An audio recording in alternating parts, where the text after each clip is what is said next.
Hello, everybody. Can you guys hear us? We're doing a quick mic check. Meyer, how you doing today? Doing good. How are you, man? Great, man. We're ready for the finals. I'm getting excited. Mic check, chat. Let us know how everything sounds. We would appreciate it. Great mic check. Okay. Can you guys hear Meyer? Hello. Can you hear me? All right. We can hear you both. All right, guys. We're going to get started here soon. We'll be right back.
Esports and the Bad Token Race Club are proud to bring you a championship event like no other.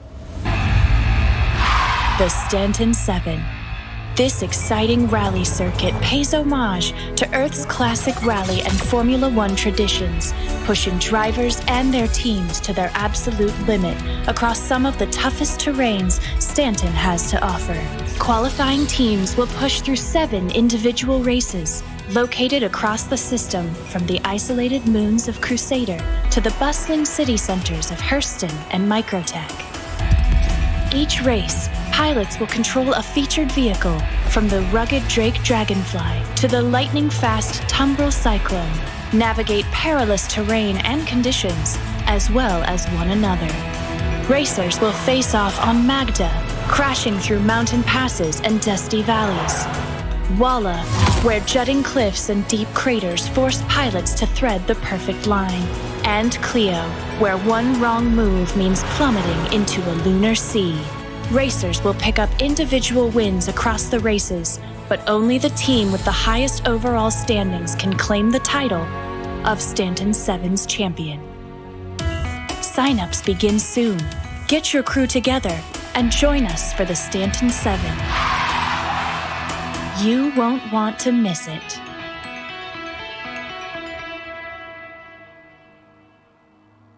And welcome, ladies and gentlemen. Welcome to the Stanton 7 finals, man. I'm so excited. Meyer, how you feeling today, man? Yo, I'm doing good. It's the last one, Crucian. Woo! It's taken a while to get here, but we're here, man. Oh, we're here, man. Oh, guys, ladies and gentlemen, if this is your first time tuning into the Stanton 7, Stanton 7, it's a racing league that takes over the span of 2.5 months, guys. These racers, every 2 weeks, has been given a challenge and a course that they had to overcome in Star Citizen, and now we are here in the Stanton 7 finals, and I couldn't be more excited, Meyer. I mean, you know, this whole time, Meyer, you've been joining us. You've been joining us here, so we do appreciate it, man. I hope you've been enjoying the Stanton 7 finals as much as I am. But Meyer, what are you looking forward to today? Oh, well, this is going to be a very special one, Crucian. This is the first of our races in the Stanton 7 that's going to be using more than one vehicle. This is a relay race all the way around Lorville. And I'm looking forward to seeing how our players handle this because of this extra variable. I think anything can happen. And honestly, you know, like I think we might get a few upsets here in terms of like who's going to come in first and stuff. It's going to be interesting for sure, though, Christian. It's definitely going to be a great one. I mean, you know, we'll go over the leaderboards. We'll go over all that stuff before the race, ladies and gentlemen. We're going to show you guys the whole course loop. We're going to show you guys everything that's going to happen today. But before we jump into that, we have a couple special guests. We have our managing director, Corsair, who's going to be jumping on with me today to interview our two guests during this pre-show. We're going to be interviewing Game Glass and JRDNF, who made our trophies. I mean, you saw the trophies, Meyer. I mean, those things are legit, huh? Yeah, 100%. I mean, we've seen JRDF make some things in the past for Atmo Esports, and this is something completely different, I feel, and in a good way. And I wish that I got to see it like in person, because these things look really amazing. Like, I wish one day like we can do like some type of finals for Atmo Esports, maybe one day at a CitizenCon event, or do something and put the trophies where it's showable so people can see it and take pictures with the trophies, because JRDNF always kills it with these trophies, man. They put their heart and souls into it, and we really appreciate, you know, their support during all of these Atmo Esports events, whether it's the Hearst and Herlocker and the Demo Rally, which, by the way, registrations are now open. You guys can go sign up for those right now. But Meyer, man, they have been incredible, and you know, we are so happy to have them as partners here for Atmo Esports and for the Stanton 7. So, you know, we have a very, very great finals ahead of us, Meyer, and Meyer, this is going to be a race with 4 different vehicles, Meyer. Like, how do you feel about that one? Right. So, again, I feel like this is going to be the first time in the Stanton 7 that we've seen the Grey Cat ROC do something. Yes. It's one of the newer vehicles in the game, and I think that in terms of stability, it's pretty stable. I've never seen one explode while mining before. However, racing is something completely different. So who knows how it's going to be with 16 different Grey Cat ROCs off on the starting line.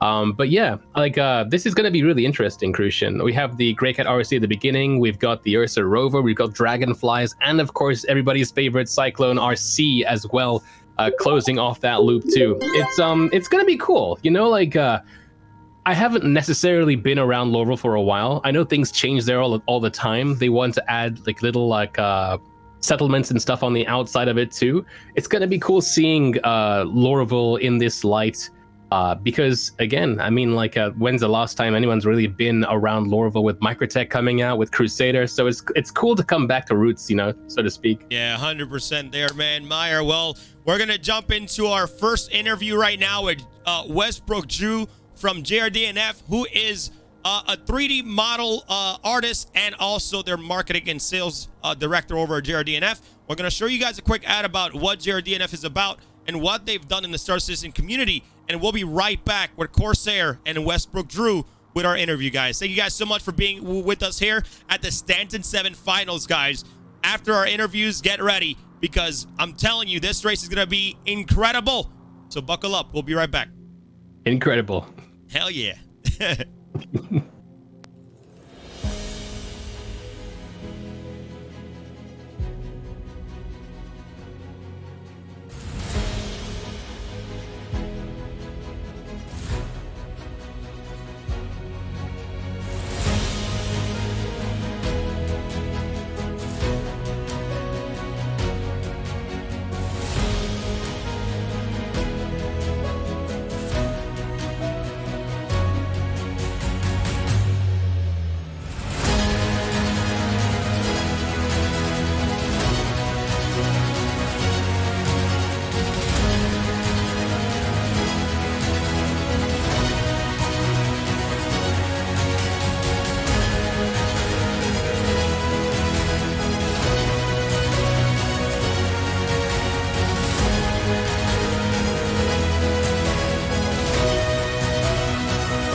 Two, one.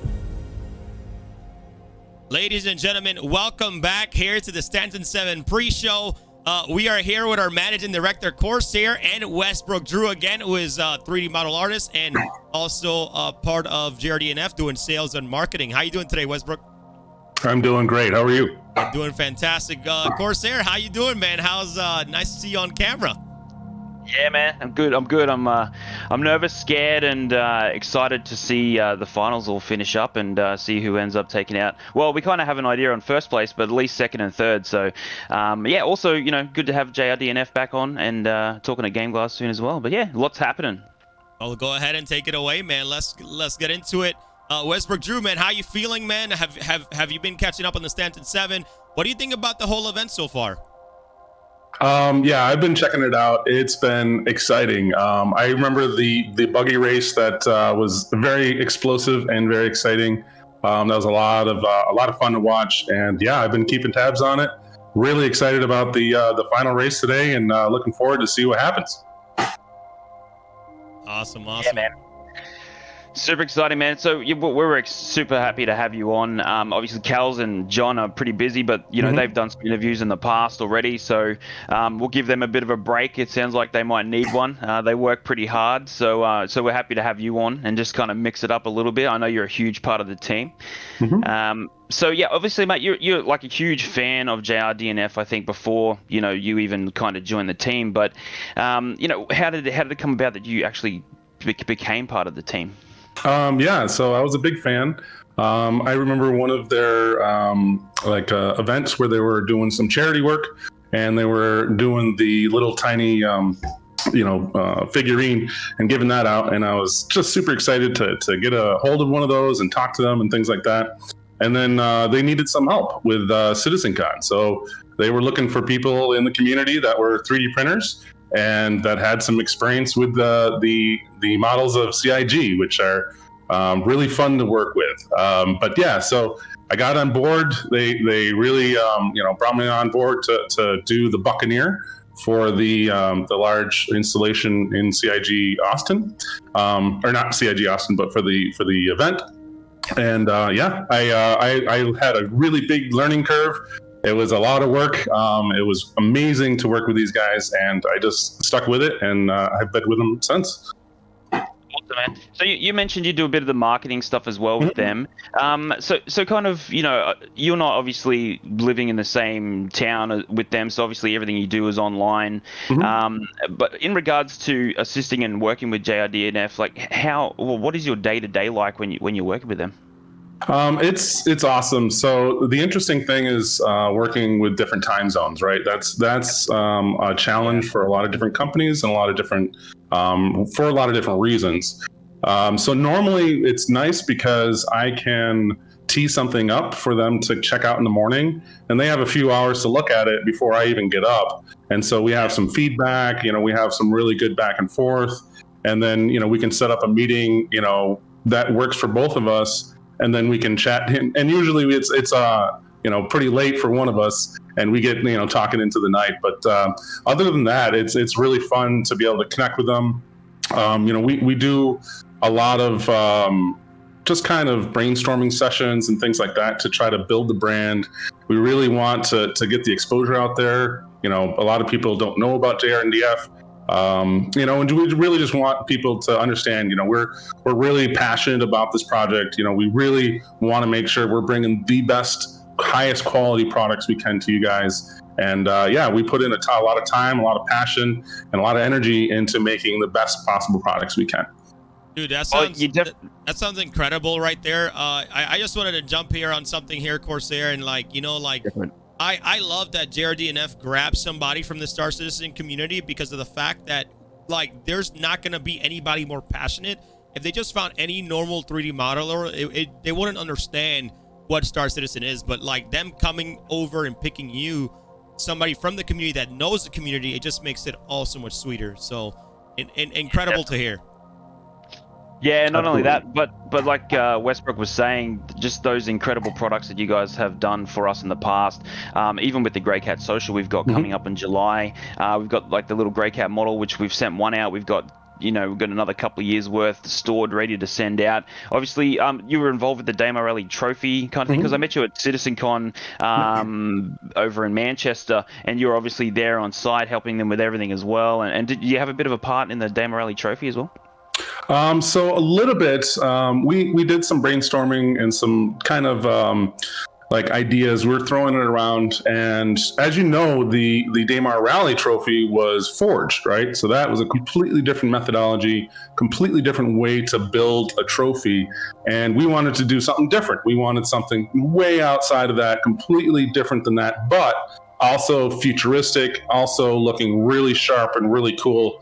And so, yeah, it was kind of just, some of the design ideas and some of the initial brainstorming. But it was all JR, he puts in the time and the effort and the energy into making this absolutely perfect, just an amazing product. And, you can definitely see it in the quality of the trophies.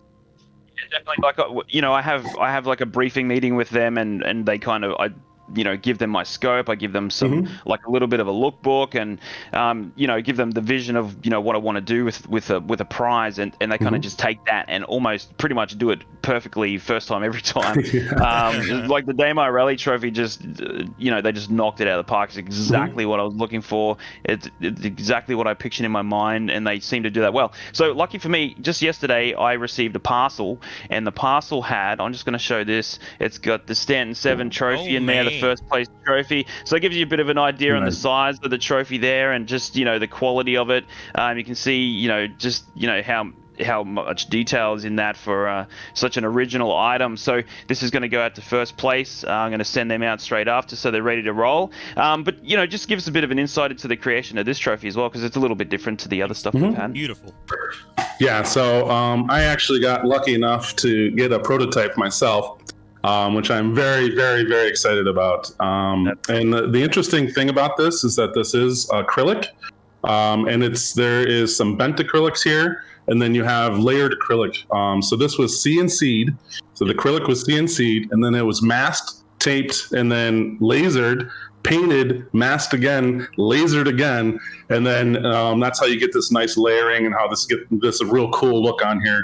And of course, it was put together in a couple different pieces. So yeah, it's solid. It looks cool. It looks futuristic. And it's just a cool, really design. It's a really cool design. I am totally blown away when I first saw it.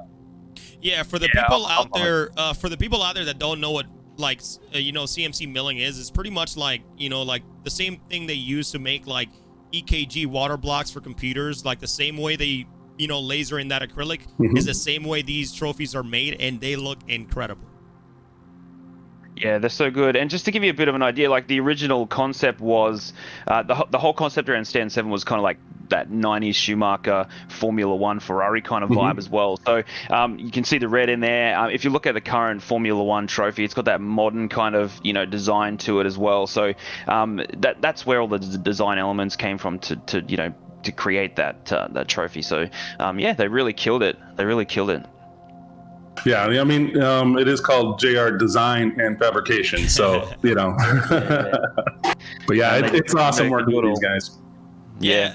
I had JR send me literally about 100 pictures of how it was done from start to finish, and I was like, dude, this is a story itself. So I feel like I just need to make like a montage with all the pictures and then put it out as a GIF, because it's just incredible the way they put this all together, man. And they look incredible. I wish I had one in hand, guys. Why? Absolutely.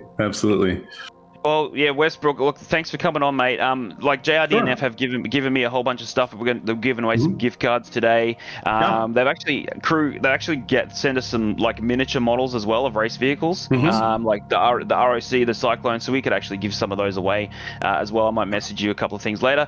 So yeah, very generous and giving us some more stuff, and huge supporters of what we do. At every event we do, and obviously they're sponsors of this event too. So thanks so much. We're so appreciative of what they do for us and the SC community, man. So yeah, well, we're so happy to be part of the community. I do got a couple little surprises here for you at the end.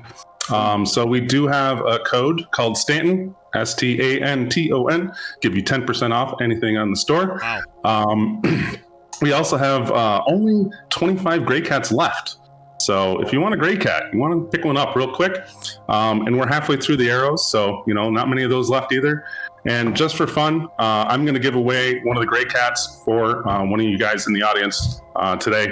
And so you'll pick one up and take that home for you. So bringing that up. Yeah. Wow. So much. I'm Thanks super so much. excited. Yeah. Hey. So you're very welcome. Thank you so much. Appreciate it. And yeah, go Stanton 7. Yeah, before we head out though, I love doing this before before anybody leaves. You know, you gotta say something out there to the Star Citizen community. It doesn't matter what it is. It can be about JRDNF, it can be about you. But this is your chance, man. So go ahead and take it away. I just want to say thank you for the Star Citizen community. You guys are the best. I am so looking forward to Bar Citizen, Star Citizen, hanging out with everybody, having a beer, and just chatting up. Can't wait. 100%. Hey, Best man. damn community out there. Well, thank you so much, man. And again, thank you so much for joining us. And guys, we are going to take a short break, and we will be back here with an interview with Andy from Game Glass. So we will be right back, guys. Thank you guys so much for hanging out today.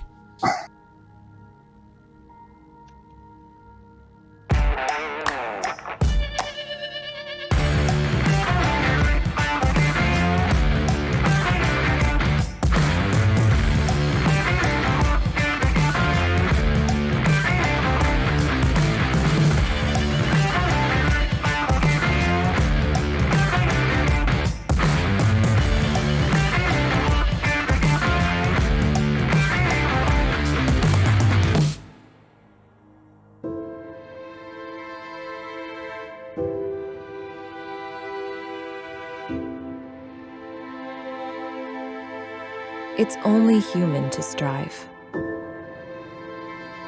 to be humble, to sacrifice, to have compassion, but also to believe, to reinvent, and push where no one thought possible.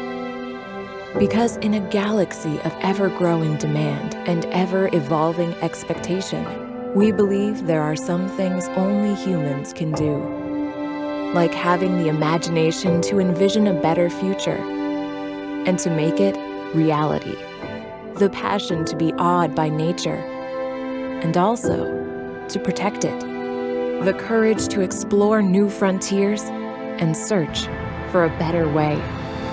The empathy to recognize our differences and to overcome them. Being human takes energy, and we're using ours to create new solutions to help meet the needs of people on all planets in affordable, reliable, and ever cleaner ways. For 940 years, generations of problem solvers across the cosmos, with determined ingenuity, shouldering incredible responsibility, relentlessly striving to achieve the impossible. This is our challenge each day, to power our worlds forward and enable human progress. Only humans can make such a vision a reality. It won't be easy, but it's only human to try.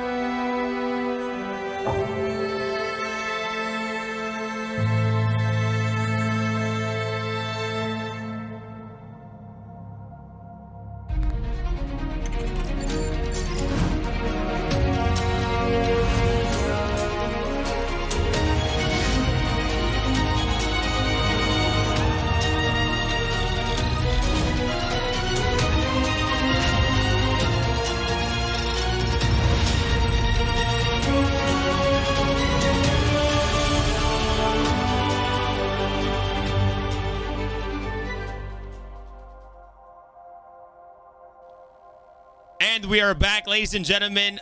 We're back here with my main man, my co-host for the Stanton 7. We got Meyer. Meyer, man, incredible interview there with JRDNF, man. What do you think about the trophies? I know they showed it and everything, you know, made out of acrylic. What are your thoughts on that? Yo, as always, I mean, JRDF just makes some really awesome stuff, you know? Like, I saw you were the only one who didn't actually have like a prototype or something to hold and show off to. I was sitting here like, yeah, me too. Me too. I feel you on that, man. But I mean, look, dude, they always do such a great job with like all the trophies they put together, whether it's the Daymar Rally, the Hurston Herlocker trophy, absolutely insane with the car and the people celebrating on top of the Cyclone RC. And now, you know, doing something completely different, smooth, very elegant out there. In the Stanton 7 trophy, they did such a great job with it, man. I'm like super excited, you know, because of the fact that when, you know, like I just can't fathom to feel when these racers get these trophies, when they actually are holding it in their hands, knowing that they won first, second, or third place in the Stanton 7. And again, you know, this is only the inaugural season. We're gonna have so many Stanton 7s out there. It could be a Pyro 7. It could be something, a Nixie 7. It could be something completely different as the game of Star Citizen develops, man. And I'm excited for the future of this, Meyer. Yeah, 100%. I mean, like, I'm coining the phrase the 7 series, you know, like you've heard me say it once before, but yeah, 100%. I'm looking forward to seeing where this goes. It's only, as you said, the inaugural season. And as far as trophies by JRDF go, I mean, yeah, this was the first time they've done something like this. You know, with the Daymar Rally, it was, you know, like a forged in fire. With the Hearst and Hurt Locker, they actually used their Cyclone buggies and turned that into a trophy. And with this, it's, you know, completely different. It makes you wonder what the heck they're gonna do next, honestly. But yeah, like I agree.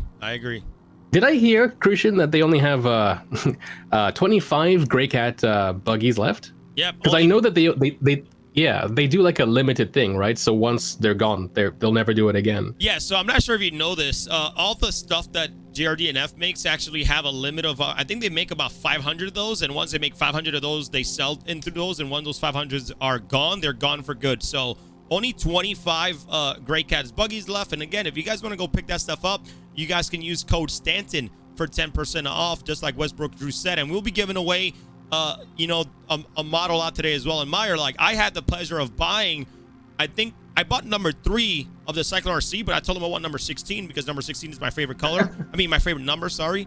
And then I was like, dude, when I got it, I was so impressed with the quality that that the Cyclone RC model had. And I have it built, I just need to paint it. But dude, I was literally blown away by the quality of it, and it was definitely something that I will purchase again, and definitely probably looking to get an Arrow sooner or later.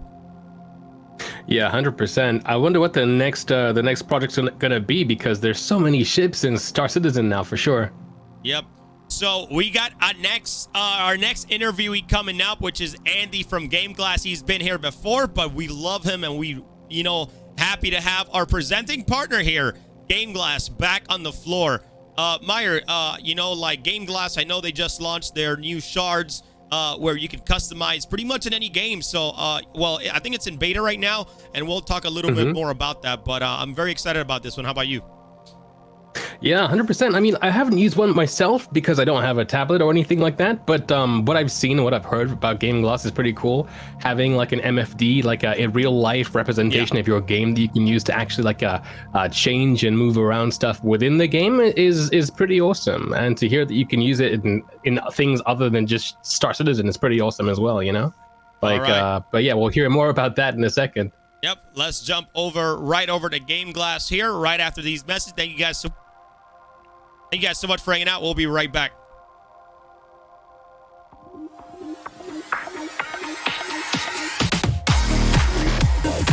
All right, here we go.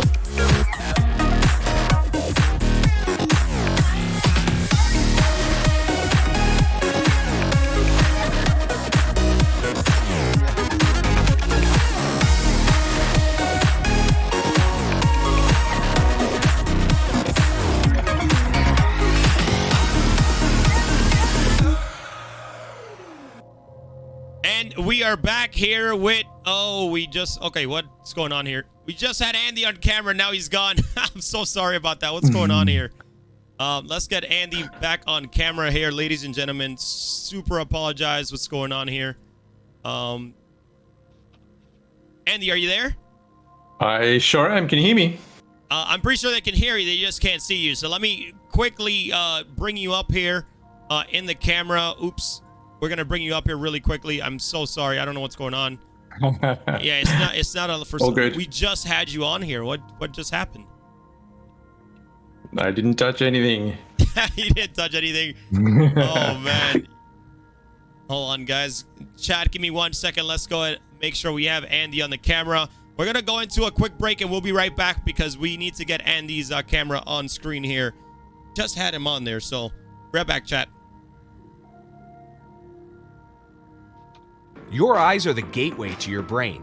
It's time to start getting serious about protecting them. Reinforcements have arrived. Introducing Gamer Advantage, a gaming wellness company rooted in science. patented, clinically proven, and trusted by thousands of people. Our glasses are designed to fit comfortably under a headset, look amazing, and offer protection indoors and out. Our lens will help you sleep better, which means feel better and perform better. There's no color distortion, and they are available in prescription. Internal protection starts with eye candy, an eye health, immune boost, and antioxidant formula. Fog Away, the #1 selling anti-fog spray for eyewear. Gamer Advantage. Gaming wellness reimagined.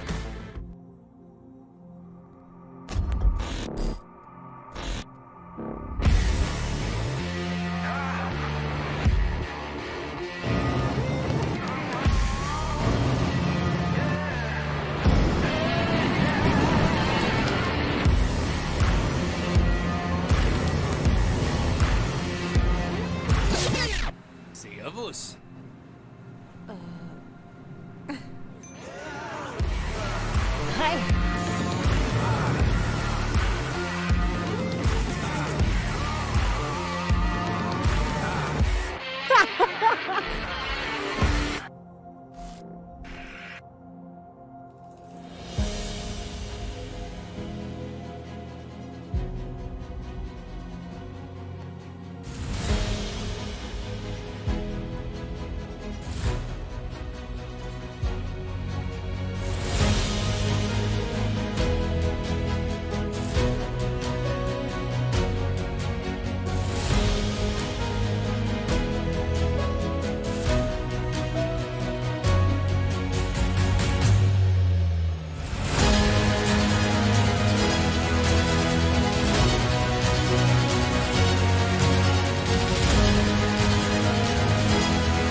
It's only human to strive, to be humble, to sacrifice, to have compassion, but also to believe, to reinvent, and push where no one thought possible.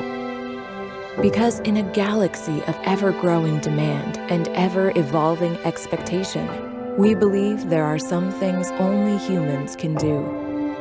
Like having the imagination to envision a better future and to make it reality.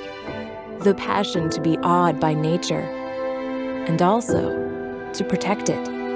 The courage to explore new frontiers and search for a better way. The empathy to recognize our differences and to overcome them. Being human takes energy, and we're using ours to create new solutions to help meet the needs of people on all planets in affordable, reliable, and ever cleaner ways.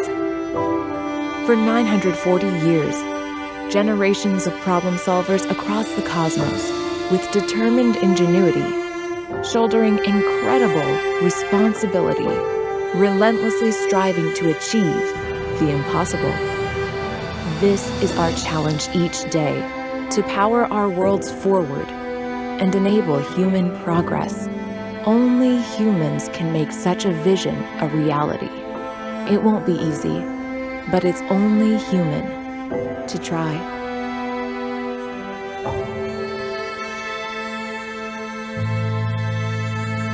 Unmuting. 3, 2. All right, and we're back, and we finally got Andy here from Game Glass. He kind of disappeared for a second, but we're back. Andy, welcome back to the Stanton 7, and it's the finals. How are you doing today? Hey, man. Good. Thanks for having us. Great to be back here. Awesome to see these events unfolding as they have over the past couple of months. They're pretty cool. Yeah, thanks, Andy. It's good to have you here, mate. Obviously, Game Glass is a massive supporter of what Atmo does, and you're supporting everything that we do. So it's good for me to be able to get to have a chat to you as well, because we don't get to do it that often. So it's really good. It's really good to have you on and get to be able to speak to you, which is really cool. Look, mate, I met you guys back in Manchester as well, like I did with Westbrook, and it was funny because I was having a chat to you guys, and I was actually quite surprised just with the sheer amount of games that, well, in particular, Craig had the time to play, and I was a bit surprised. I'm like, you guys surely have no time to like play any game. So it was amazing to see. But what kind of made it Star Citizen and I guess then Elite Dangerous that kind of got you to develop Game Glass for? Like, what was it about those two games or the space sim genre in general? Yeah, I think it was Star Citizen specifically, and it was everyone talks about Star Citizen and immersion and fidelity kind of all the time, but it was such an immersive game, and they were doing such a huge amount of work to really try and make you feel connected to the game world. But they had this huge amount of friction in all of the key bindings and all the commands to do all of those things in the world. And there was so many of those commands that it was really easy to lose track of them all. So Craig actually completely independently, he just went and designed himself a little visual kind of control panel, and he found an app on GitHub somewhere that would let him connect that to his PC. And he just designed it all himself, and it was like a really rough kind of thing. And he posted it in the Star Citizen Discord, kind of saying, hey, I've kind of created this cool thing, because he just loved playing the game, but he kept forgetting the keybinds, and he kept forgetting all those weird little obscure commands that are really fun to use to interact with the world, but you just don't use them all the time. So he created something for himself to make that easier and make it feel more immersive. And that's how it all started. He kind of posted that, and everyone flocked to it on Discord, and I saw that, and I'd been thinking about kind of something similar, a platform for those kinds of experiences. So I had the platform idea, and he had the kind of the experience itself, and we started talking, and away it went. 2 years later, here we are. Awesome, man. That sounds great. I just recently saw that you guys started your, I believe it's your beta for your brand new shards. Can you kind of talk about that a little bit?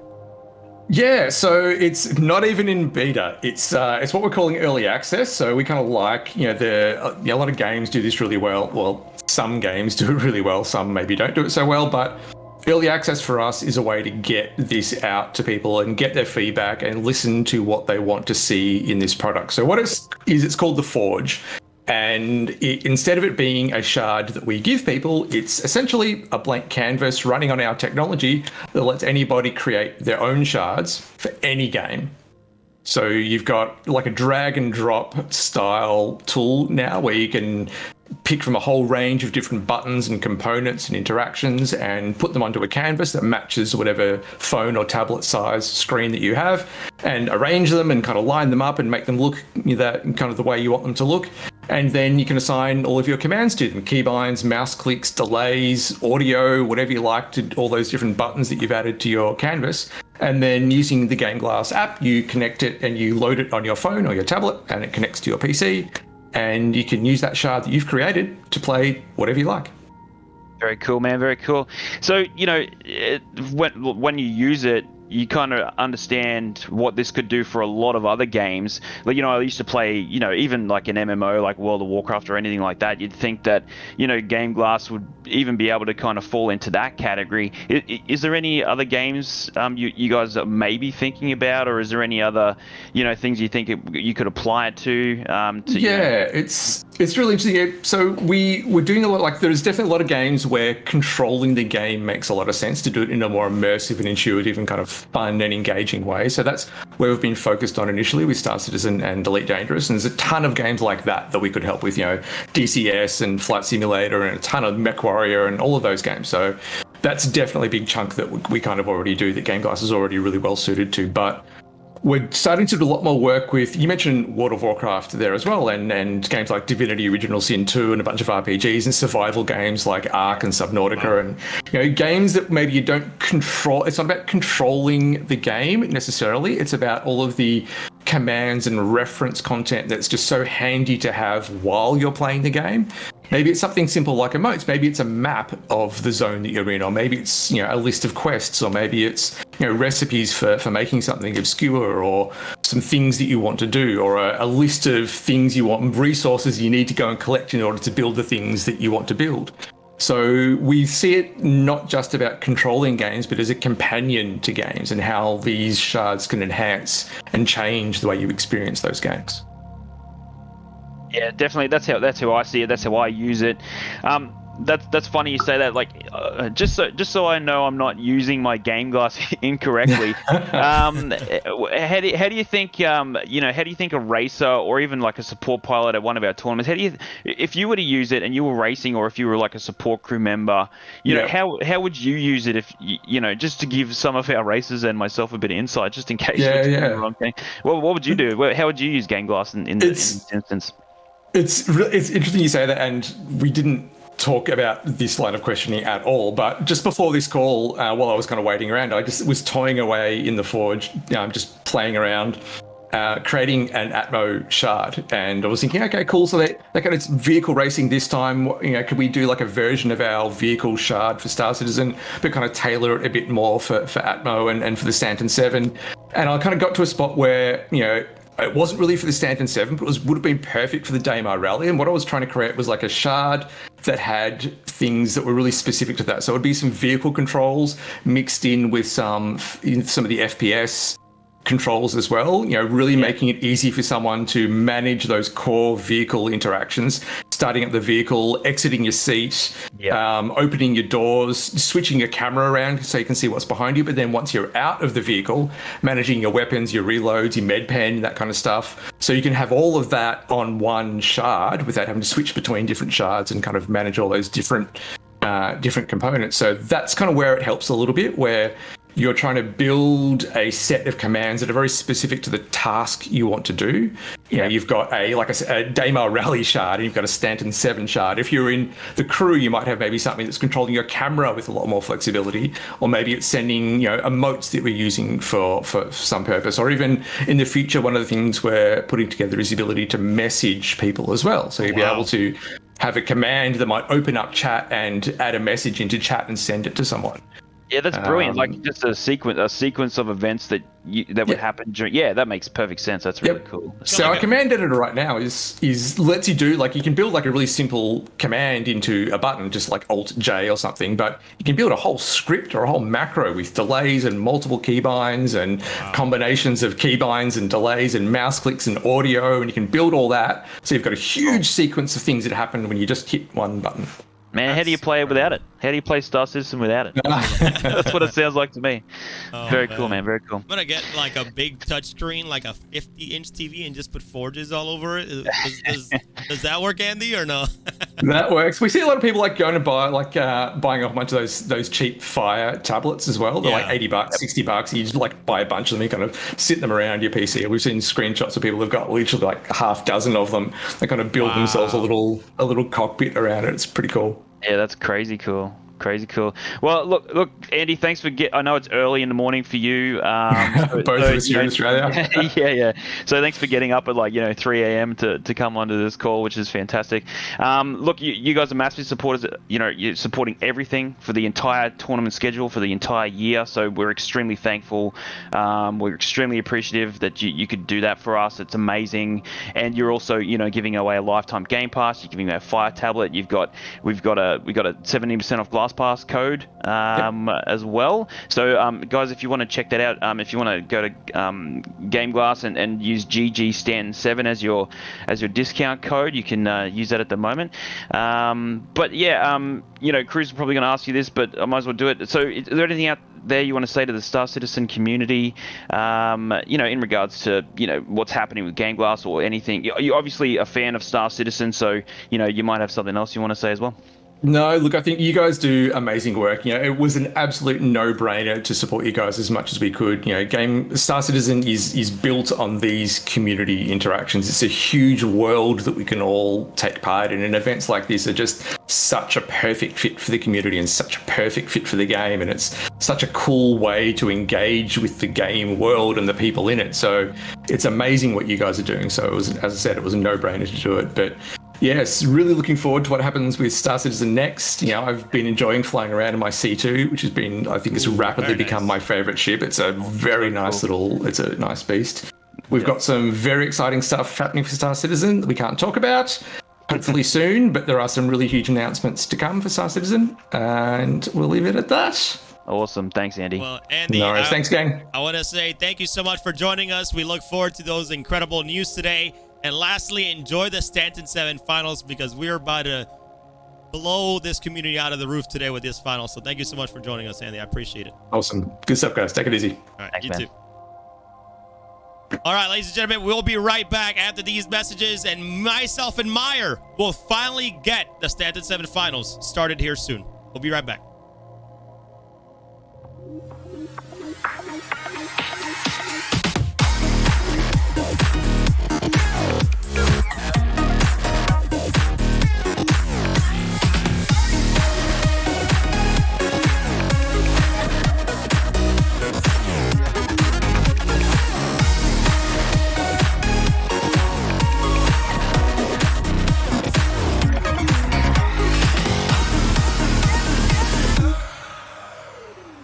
All right, ladies and gentlemen, and we are back. Some incredible interviews here by Game Glass, and we're back here with my main man, Meyer. Meyer, what do you think about the Forge and what Andy talked about during that interview? Like customizing, pretty much, customized buttons on a Fire tablet or on your iPad that you can use on any game out there. What do you think about that?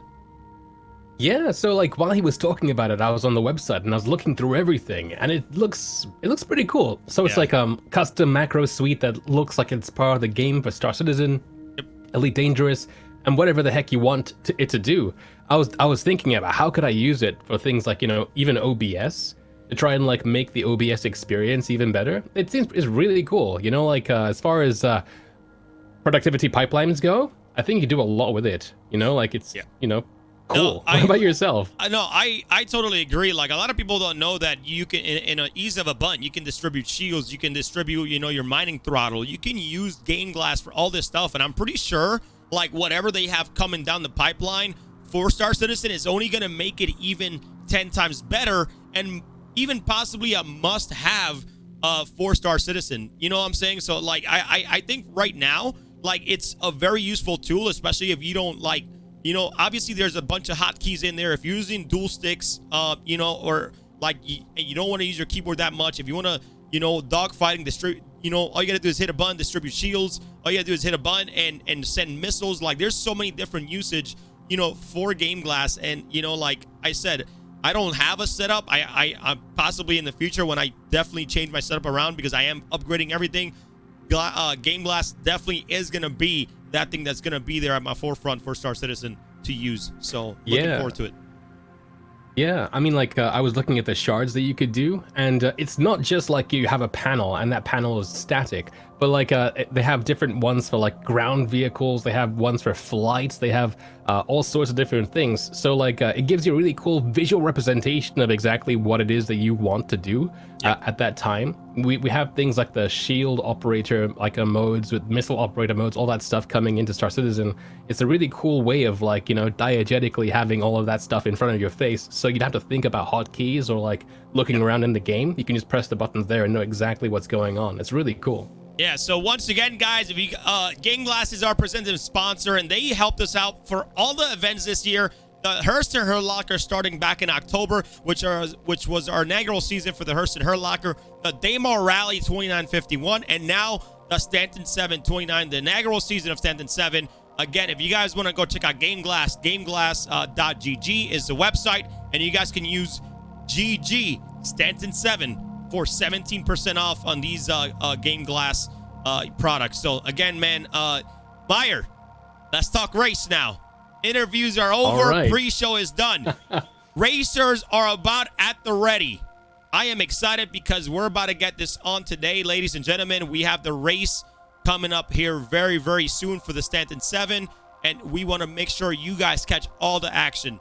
So, Meyer, let's start off with something very, very simple, because it's just, we talked about it earlier with GRDNF, but the Stanton 7 prizes. Meyer, let's talk about that. Take it away. All right, so look at that. We have, of course, the first, second, and third place trophies that you actually saw. The actual first place trophy with the Corsair. He's going to be shipping that over to the winner of the Stanton 7 shortly after. You can see that in first place, they're not only getting that trophy, but also that custom-made bomber jacket or champion's jacket from... what's the name of this? Is it Metathreads? Yes. Yes, Metathreads. Thank you, brain. Yeah, Metathreads. And they're also getting the Origin G12R Racer from Origin Jumpworks and the Anvil Valkyrie to move it about.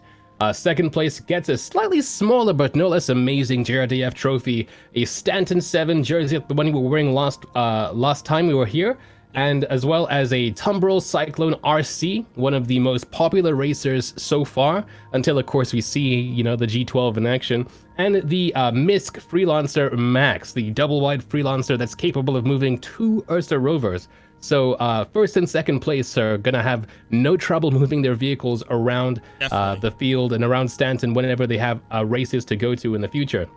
Third place, last but not least, also gets a third place trophy. They get themselves a Metathreads t-shirt, and they get the Turbor Racer or Turbor Ranger RC, which is the racer variant of the Ranger, and the Origin Jumpworks 100i.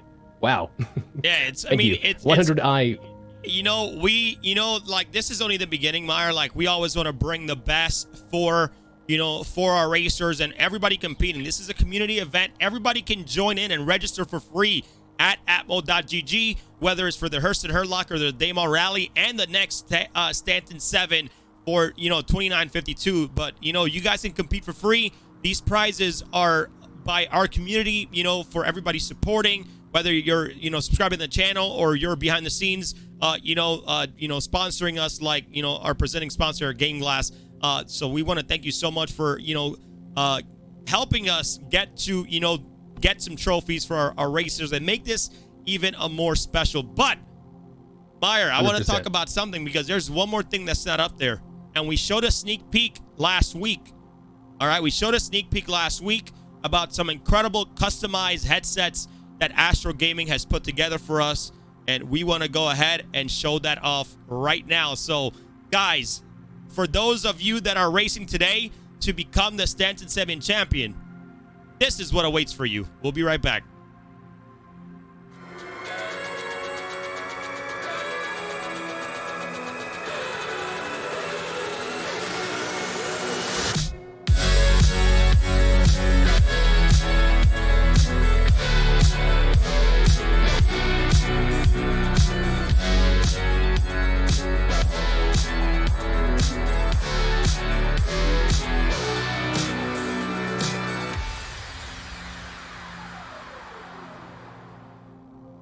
Wow, man. Dude, that is absolutely... What do you think about that? I mean, you have a headset from Astro in there, but what do you think about these custom headsets there, Meyer? Yeah, I mean, I've got some A40s on me right now, but, I don't have that street cred of having first, second, or third on it. I have these tournament-ready ones instead. But, yeah, they look really cool. And, of course, red is my color, so, I like that a lot, But... I've used these now for the past, I think, month or so. They're kick-ass headphones, and I think that's going to be an extra amazing prize to the first, second, and third winners of the Stanton 7 for sure, Crucian. Yeah, we have about 5 more minutes left before we get the race started. And Meyer, let's talk about predictions because we have to talk about predictions, man. But before we jump into prediction, I want to go over the leaderboard really quick, which I will do that real quick, Meyer, because the leaderboard right now is super, super hot. And then we'll go into predictions, and then we'll go into the start of the race here pretty soon. But we see right now, Meyer, we got Far Out. Who the heck is way far out there with 96 points in first place, man? Would they have been, my man Diplomat has been literally pushing it out so hard and really pushing his his Cyclone, his vehicles to the metal here. And they're doing a great time. So no matter what happens today, unfortunately, Far Out will take first place in the Stanton 7. But guess what? He's still here. He's still dedicated to racing. He wants to put even more points on the board and leave everybody even further far out than ever before. And here we go with our second place here, Meyer, with Turbo, the Buggy division. Third place, BSI Racing. So right now, Meyer, right now, second and third place currently is literally still up for grabs. How do you feel about this leaderboard? That's Mario? right. I mean, like, so yeah, far out is of course far out, but we'll see if they're gonna be able to be the only racer in the Stanton 7 in season 1 to make it past 100 points. I think that's gonna be Diplomat's challenge for this race, and they're not just here gonna be slouching. I think that's their goal. For second and third, obviously they can't slouch either, because so many teams are actually really close to overtaking. Turbor Buggy division really does want to come in first place here, first or second. Otherwise, if BSI Racing Tachyons comes in first place and Turbor isn't in first or second, then BSI is actually going to be taking that place.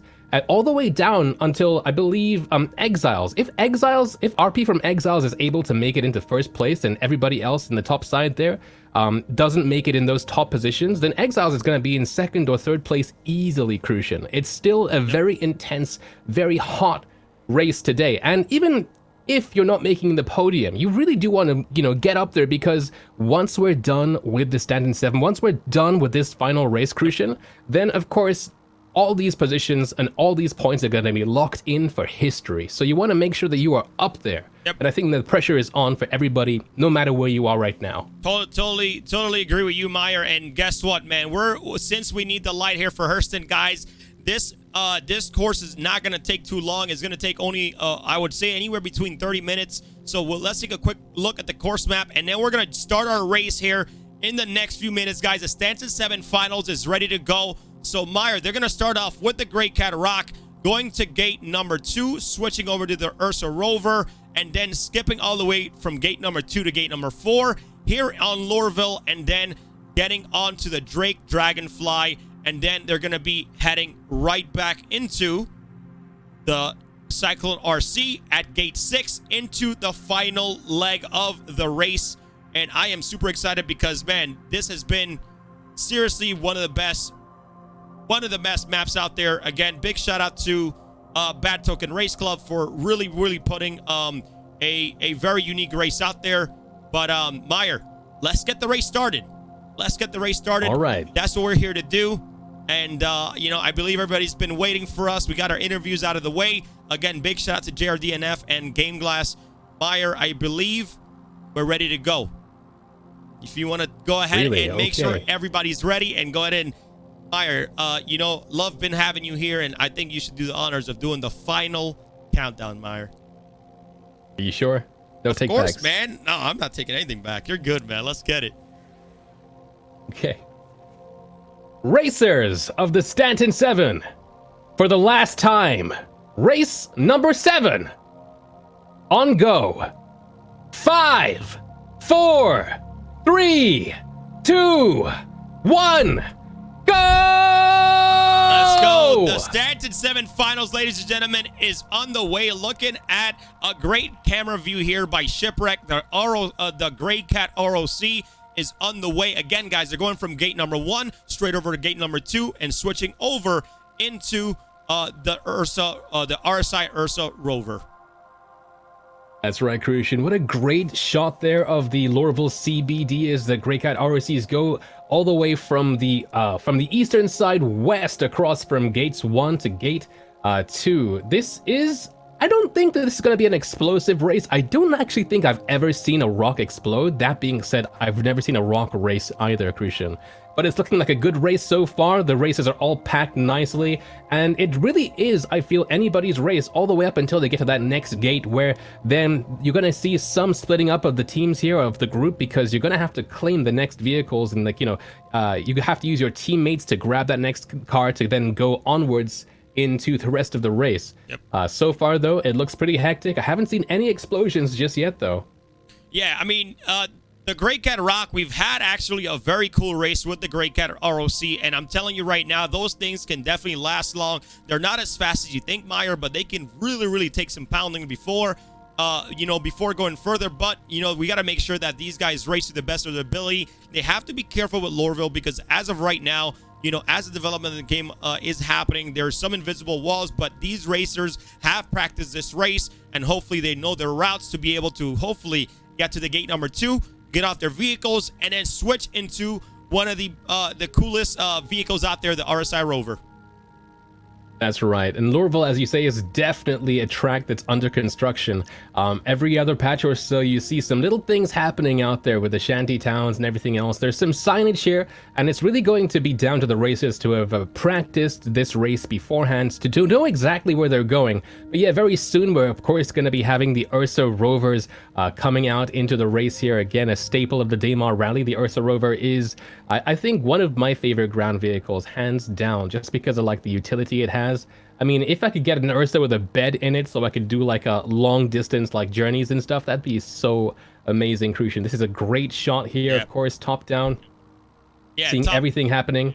I just love how this looks exactly like the course map that we just had, and obviously you can see them loop all around. We have cameras on most of the gates right now, so it looks like they're almost getting over to gate 1. It is a pretty good stretch. Again, this race with switching vehicles should last around 40 minutes, and then we can crown our Stanton 7 champions here. But I think great views by the team so far. I think everybody's doing a great job and keeping a great pace here. That's right. If we can get a look at that central camera, it looks like maybe we can see who's currently in the lead there, Crucian. And it looks like Diplomat and Sanji-sama are neck and neck there for first and second. Diplomat is just, he has no chill. He wants to win every single race. Hey, Sanji, of course.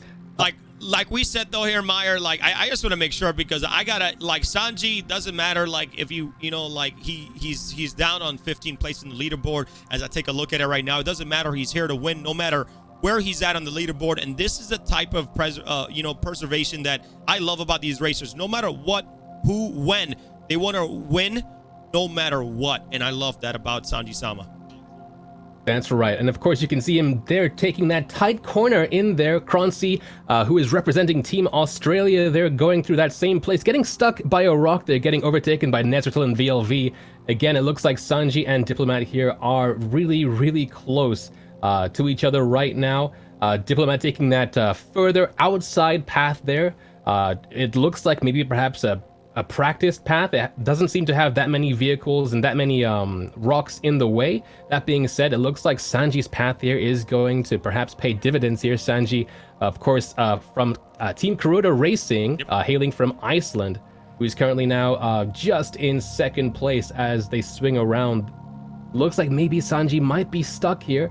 But Korgic as well, now in second place, is trailing just behind Diplomat. There's like mere meters behind them. Remember last race that Korgic from Team Turbor, man, both of these guys were literally head-on head. They took over the race. They finished about 10 minutes before everybody else. But right now, Sanji-sama, it looks like he's back on track. And we got our cameras there. They're making sure. Let's take a quick backup here, because I want to go take a look at gate number 2 when they're coming in. But again, we have 9 cameras for the Stanton 7 finals today, and everybody's absolutely killing it right now. So shout out to the cameras so far. And let's see who's going to be our first driver. But it's going to seem like it's going to be Diplomat. Again, this guy's dedication, Meyer, to win, to want to be here, to want to, I cannot wait to see, as the game further develops, how much better he gets as a racer here in the Star Citizen community. That's true 100%, Crucian. Also, I hope to see other racers, other prospective racers watching the Stanton 7 be fired up by watching Diplomat and these other racers showing what they have here. And it looks like we have our first racers now rolling up to go and grab their next vehicle of the series here, and it's going to be the Ursa Rover. There's Diplomat making his way. There are only 3 terminals there, so if you are late, you then have to wait. But it's going to be, I don't think you have to wait for too long, and I'm not really too sure if there's much of a strategy of hogging a terminal. But there's Diplomat. He's grabbed his vehicle, and he's already out. You mentioned before Korgic there of Turbor Racing. They're currently second on that leaderboard. They need to be in either first or second here. Diplomat's making sure those 25 points are his, which is actually going to be working in Turbor's favor here. But Turbor do need to make sure 100% they are in the top 3, because otherwise, if anybody else, such as if BSI Tachyons comes in first or second, then that could really, really change things up there for Turbor. So it's going to be crazy. You can see this is the mad dash here for the terminals, Crucian. I've never seen anything quite like it before. Even when a server spools up in Port Olisar, it's pretty interesting. You can see how this guy's moving around. It's must be pretty frustrating for some people in the back of the line here. having to wait. And again, you gotta love this whole relay vehicle race here, right? And I could even say, right, if Turbo Buggy Divisions ends up, like I'm not trying to make anything, but if they end up in a lower spot, you still got Team Exiles, you still got Team TGTC that can still really come up there and pass, BSI Racing, Tachyons, still take a second or third place. There's a lot of teams from 4th to about 9th place that can still come out on top if these other teams are not too careful. They need to race to the best of their ability, make sure these switching of vehicles are smooth, and they can go ahead and just go as fast as they can, because already right now, we're already at gate number 2, going into gate number 3, Meyer. That's right. And it was really cool to see the different racing teams coming up there, because all team members are actually dressed very similarly here. And now we can see we've got Diplomat, iKorgic, and Shipwreck, of course, who is one of our cameras, coming around that next corner. So yeah, Diplomat again, still way in the lead here. He was so fast and smacking that terminal button. I wonder if he's practiced and trained doing that too. Yeah, we'll actually be interviewing Diplomat later today, because I really want to know how much time this guy has practiced. I'm pretty sure he scans the, he scans the terrain. He knows every pinpoint of where they're at, and that's what I call a dedicated racer. This guy is seriously true dedication to Star Citizen Racing. And again, I'm going to say it over and over. I'm just excited to see where the future goes in his racing career here in Star Citizen. It's going to be great. That's right. Because again, we're going to see so many, as Stanton 7, as Atmo Esports, as racing, as Star Citizen, as a game evolves and we get more people into the mix, we're going to get even more talent coming in, because they're going to see things like this and go, I could do that. And I cannot wait to see that level of competition, which is already really, really high here in the Stanton 7, just elevate to the, to the moon, as they say. It's going to be amazing. I can't wait. And the stuff that we can do right now, Meyer, where just the game is in an alpha, just, it's going to be in, just crazy how we're going to be able to do in the future as the game gets more developed, as more optimization comes in. I know vehicles won't just easily explode. They'll be able to bump into each other, bump cars. It's going to be great, man. And I can't wait to see what we as Atmo Esports come up with to make our races even better. That's right. And it looks like first, second, and third here are really I saw that. Yeah. I don't know who decided to ride in a Dragonfly there without a helmet on, getting blinded by the windstorm and then just going straight into a rock bed. Yeah, thank you for that explosion. Hey, Princenza was like, you know what? I'm down to get on the Dragonfly. I'm going to take the risk to get the views out there. So, hey, big shout out to Princenza. You're incredible. Thank you so much for helping us with cameras, man. She always comes in here and always gives it her best. So we'll see her on the floor here pretty soon. 100%. Oh, look at that. So, ooh, that's a bit of a tumble. But again, this isn't a tumble, so never mind. Oh, man, my puns today. But yeah, that was a tumble. However, because of the new code that the ground vehicles now have, sorry, Crucian, it's back on its wheels and it's straight off here. I'm not even sure if it took any damage, honestly. No, I mean, it's a Rover, man. It's going to be tough. Like, it's one of the, the funnest vehicles to drive during the Demo Rally. A lot of people like driving the Rover and really concentrating on just being as endurance as you can, because in Demo Rally, these Rovers really, really take a banging, driving literally for about 8 to 9 hours trying to get to the finish line. But I mean, even with the tumble, like you said there, Meyer, they're still on their way. So great views here. Shout out to the camera team. That's right. And yeah, these Ursa Rovers can be a lot more risky than before. And I believe that's even Diplomat's Ursa Rover. And he knows that he can push this thing, because as far as hull integrity is concerned, I do believe that the Ursa Rover doesn't necessarily take as much damage as, say, something like a Cyclone RC. That being said, iKorgic is right behind, and so they can't really afford to do too many of those tumbles, Crucian. Yeah, I mean, honestly, if Diplomat and iKorgic and Sanji-sama keep up this pace, it seems like a lot of people, this is the difference between somebody that's I'm not going to say that all the racers didn't practice, but you can tell literally, a Diplomat, iKorgic, these guys already have their line. They already know where to go. They already know what to do. So, the difference of level of racing and practicing that some of these guys have put in as to somebody maybe just logging into the verse and practicing for a day or two, where these guys are already in there every single time after work, practicing and putting in the time just so they can do what they're doing right now, being ahead of the pack, Meyer. That's right, Crucian. And what I love about this as well is that because we're seeing the same names, you know, first, second, third, etc. Like it tells you for a fact that this is more than just, you know, like a RNG or anything like that. This requires a lot of practice and skill and focus to be able to do this again and again and again, you know. And I'm just kind of taken away by this view of this of Louisville right here. I haven't really seen. It looks almost like a refinery kind of area right here as they're going around the corner. Looking really cool. The camera operator's definitely flying over that pipe as well. Yeah, they're doing a great job, you know, keeping that distance from that restricted area right there, Meyer, because if not, the AI will go ahead and take over their, you know, their vehicle. But it seems like we're almost there to gate 4, where we're going to see the switch here to the Dragonfly. And I think after they switch to the Dragonfly here, Meyer, I think that's where they need to be careful, because the Dragonfly is definitely can explode, and after if they explode with the Dragonfly, that could be their end of the race. So, but you know what, man, I'm not gonna say anything, because right now I feel like Diplomat, iKorgate, Sanji Sama, these guys already know where to go, already know how to drive, and this should be okay. Once they get to the Cyclone RC, it's gonna be down to the last stretch, and home they go. And you know, I'm excited because we definitely want to see, you know, these top 3 being crowned, and hopefully their prizes being sent out. So excited for this. 100% Crucian. Again, this is going to be the most deadly leg of the journey here. We've seen exactly what Gravlev vehicles can do in the Stanton 7 series here.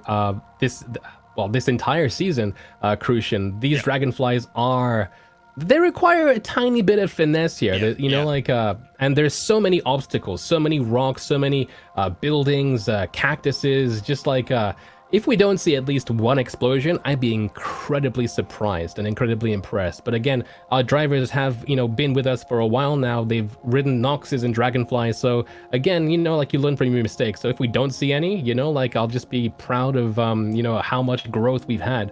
But again, this is, if there are going to be any explosions, Crucian, this is exactly where we'll have them.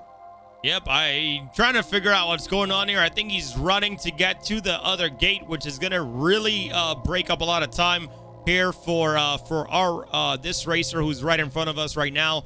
But hey, man, you know, like, it's all I want to give a big shout out to all the races, because no matter what, whatever placement they're in, they're still here. They're still having a great time. And that is what all our community events are about. It's just about coming in here and making the best out of it and just giving yourself that experience. Like, we don't even know if next year we're going to have the same courses here in the Stanton 7. It could be all completely different, because, I mean, that's what's going to make the Stanton 7 unique every single year over year, is making sure these courses are completely out of your mind every single time you jump into the game and you come here to race here for our Abo Esports events. That's right. And the beauty of Star Citizen is just how big it is, honestly. I mean, like, because of that, like, we literally have an infinite amount of places we can go racing in. Look how close Turbor is to far out here. They're literally like 50 meters apart. And they are in the Dragonfly as well, which means that, of course, you have to be very careful here. You have to know your lines, otherwise you can knock out there. Oh, sadly, it looks like Enigmatic got caught inside that no-fly grid. They'll be moving out slowly, hopefully regaining control there. But yeah, first and second here, again, so close. They can breathe on each other, Crucian. Yeah, they're really close there, and I think they already, so if they're on the Dragonflies, that means they already have passed gate number 4. So that was super, super quick there. And then we're going to hopefully get to see these guys head up straight to gate number 6. Very clean. We don't have a camera in gate number 4, as we can only have 9 cameras, but we do have a camera on gate number 6. So we will see Diplomat and iKorgate switch over to the Cyclone RC. But this is history repeating itself right now, Meyer, because these guys were literally way ahead of the pack, just like in race number 6. Like, just like in Magda, these guys are like so ahead, and everybody's just like trailing behind. Like, they're on a whole nother level. What? That's right. These guys are almost skill capped, and we're hearing from the producers here that iKorgate has just overtaken Diplomat in that last stretch. But it looks like there's still quite a bit left of this Dragonfly leg here, but they're so close together. As you can see, it looks like they're both taking a very similar line. They know exactly where they have to be, Crucian, and they're going to be trying super hard here. Again, from here, they're going to be moving into using Cyclone RCs. So, like, it's not just about, like, racing and getting there, but it's also about how fast you can dismount, about how fast you can get that vehicle. There's so many variables at play here, Crucian, and it looks like, they're doing super well so far. Yeah, they're doing great so far. Look how far everybody else, about 3,000 to 4,000 meters away, which is a good few seconds away in racing in Star Citizen. They're doing a great job. They're killing it. iKorg said, look, man, Diplomat, you've been showing off too much. I'm going to take the lead. You get behind where you belong, just like race number 6. So iKorg, man, on the ball there. He just needs to get into that Cyclone RC and finish strong where they're coming up here on gate number 6, ladies and gentlemen. It's going to be great. This is exactly where iKorg needs to be as well, to be as safe as possible here. Diplomat is in second place, and I don't think iKorg could really want anybody else in that position here, because it means that everybody behind them now are only going to be getting a few more points, because again, the point structure is first place gets 25 points, second place gets 18, third place gets 12, and it gets lower and lower from then on in. So like with that being said, it looks like with this, Turbor is trying their hardest now to secure and cement that second place in just behind Diplomat now, Crucian. Yeah, we still have somebody running. It seems like his probably Grey Cat ROC, one of his vehicles tipped over. He can't get it back over. So right now they're on foot trying to make some time for the race and doing their best they can. So the racer right now, great job here by Blood Eagle, just following this racer. Hopefully he can get to the gate in time and don't smack any invisible walls right now. But man, what do you think so far the race so far, Meyer? Like, how do you feel, man? This is going pretty quickly here. It is indeed, and you have to respect their mettle for trying to run from one gate to another, because again, these vehicles are pretty fast, so it doesn't really seem like much, but when you're on foot, it's a whole different ball game. I have no idea what this Dragonfly is doing here, trying to weave its way through and get back in there to watch the races go by. But yeah, like so far, Crucian, it's going much better than I expected.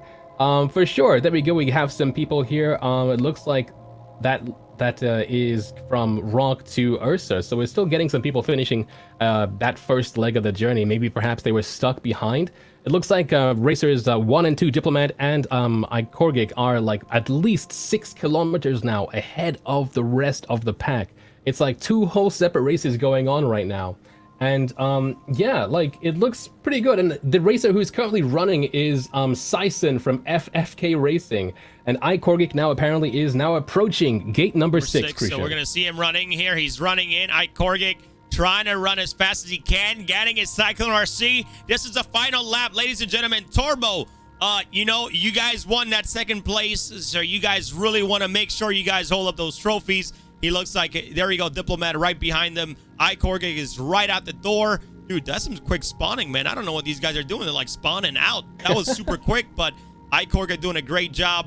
We see both of the Diplomat is right out. Look, they're just flying out of there, man, running out. So here we go, the last lap. Let's make sure we get eyes on iKorg getting out there. So let's go ahead and move out of gate 6, and we're gonna keep seeing iKorg, and there we go. He's out. Diplomat still trying to spawn. iKorg already out, guys. Trying to aim for first place, just like in race number 6. Back-to-back wins here for iKorg. We got Gads right behind these guys. You got Sanji-sama as well. Man, we're going right now. But Sanji-sama is battling out for third right now, Meyer. And man, these guys are really going fast. You got to appreciate the sportsmanship here as well, Crucian, because any of those people in the back could have maliciously crashed into iKorg and Diplomat, They are so far ahead that would have completely changed the entire story. But yeah, now we're on the final leg, Crucian, leaving this gate with the Cyclone RCs to go around and to the, I believe, 11 o'clock side of Lorville here to finish off this race. Diplomat and iKorg so close. Again, that they can probably breathe on each other here. Shipwreck's camera right behind there for a good angle as well. And yeah, it looks like Diplomat might be overtaking, going a little bit around the inside there. We'll see if that play is going to pay off for them, Crucian. Yeah, it looks like he's taking over. Like I said, I'm pretty sure he knows exactly where to go, but Diplomat just coming right back. Make sure he's like, not this time, not 2 races back to back. I need to take the lead here. But it seems like they're doing a great job. Let's take a quick look at Shipwreck's camera here and get a little bit closer there.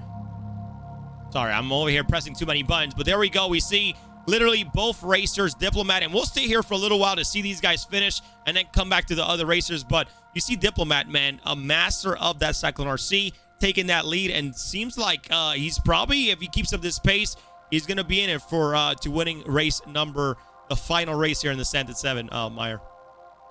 That's right, and it looks like he's rocking that Invictus skin for the Tumbral Cyclone. Yes. If anybody's wondering why his is blue and everybody else's is red, that's because they're rocking the Invictus colors here.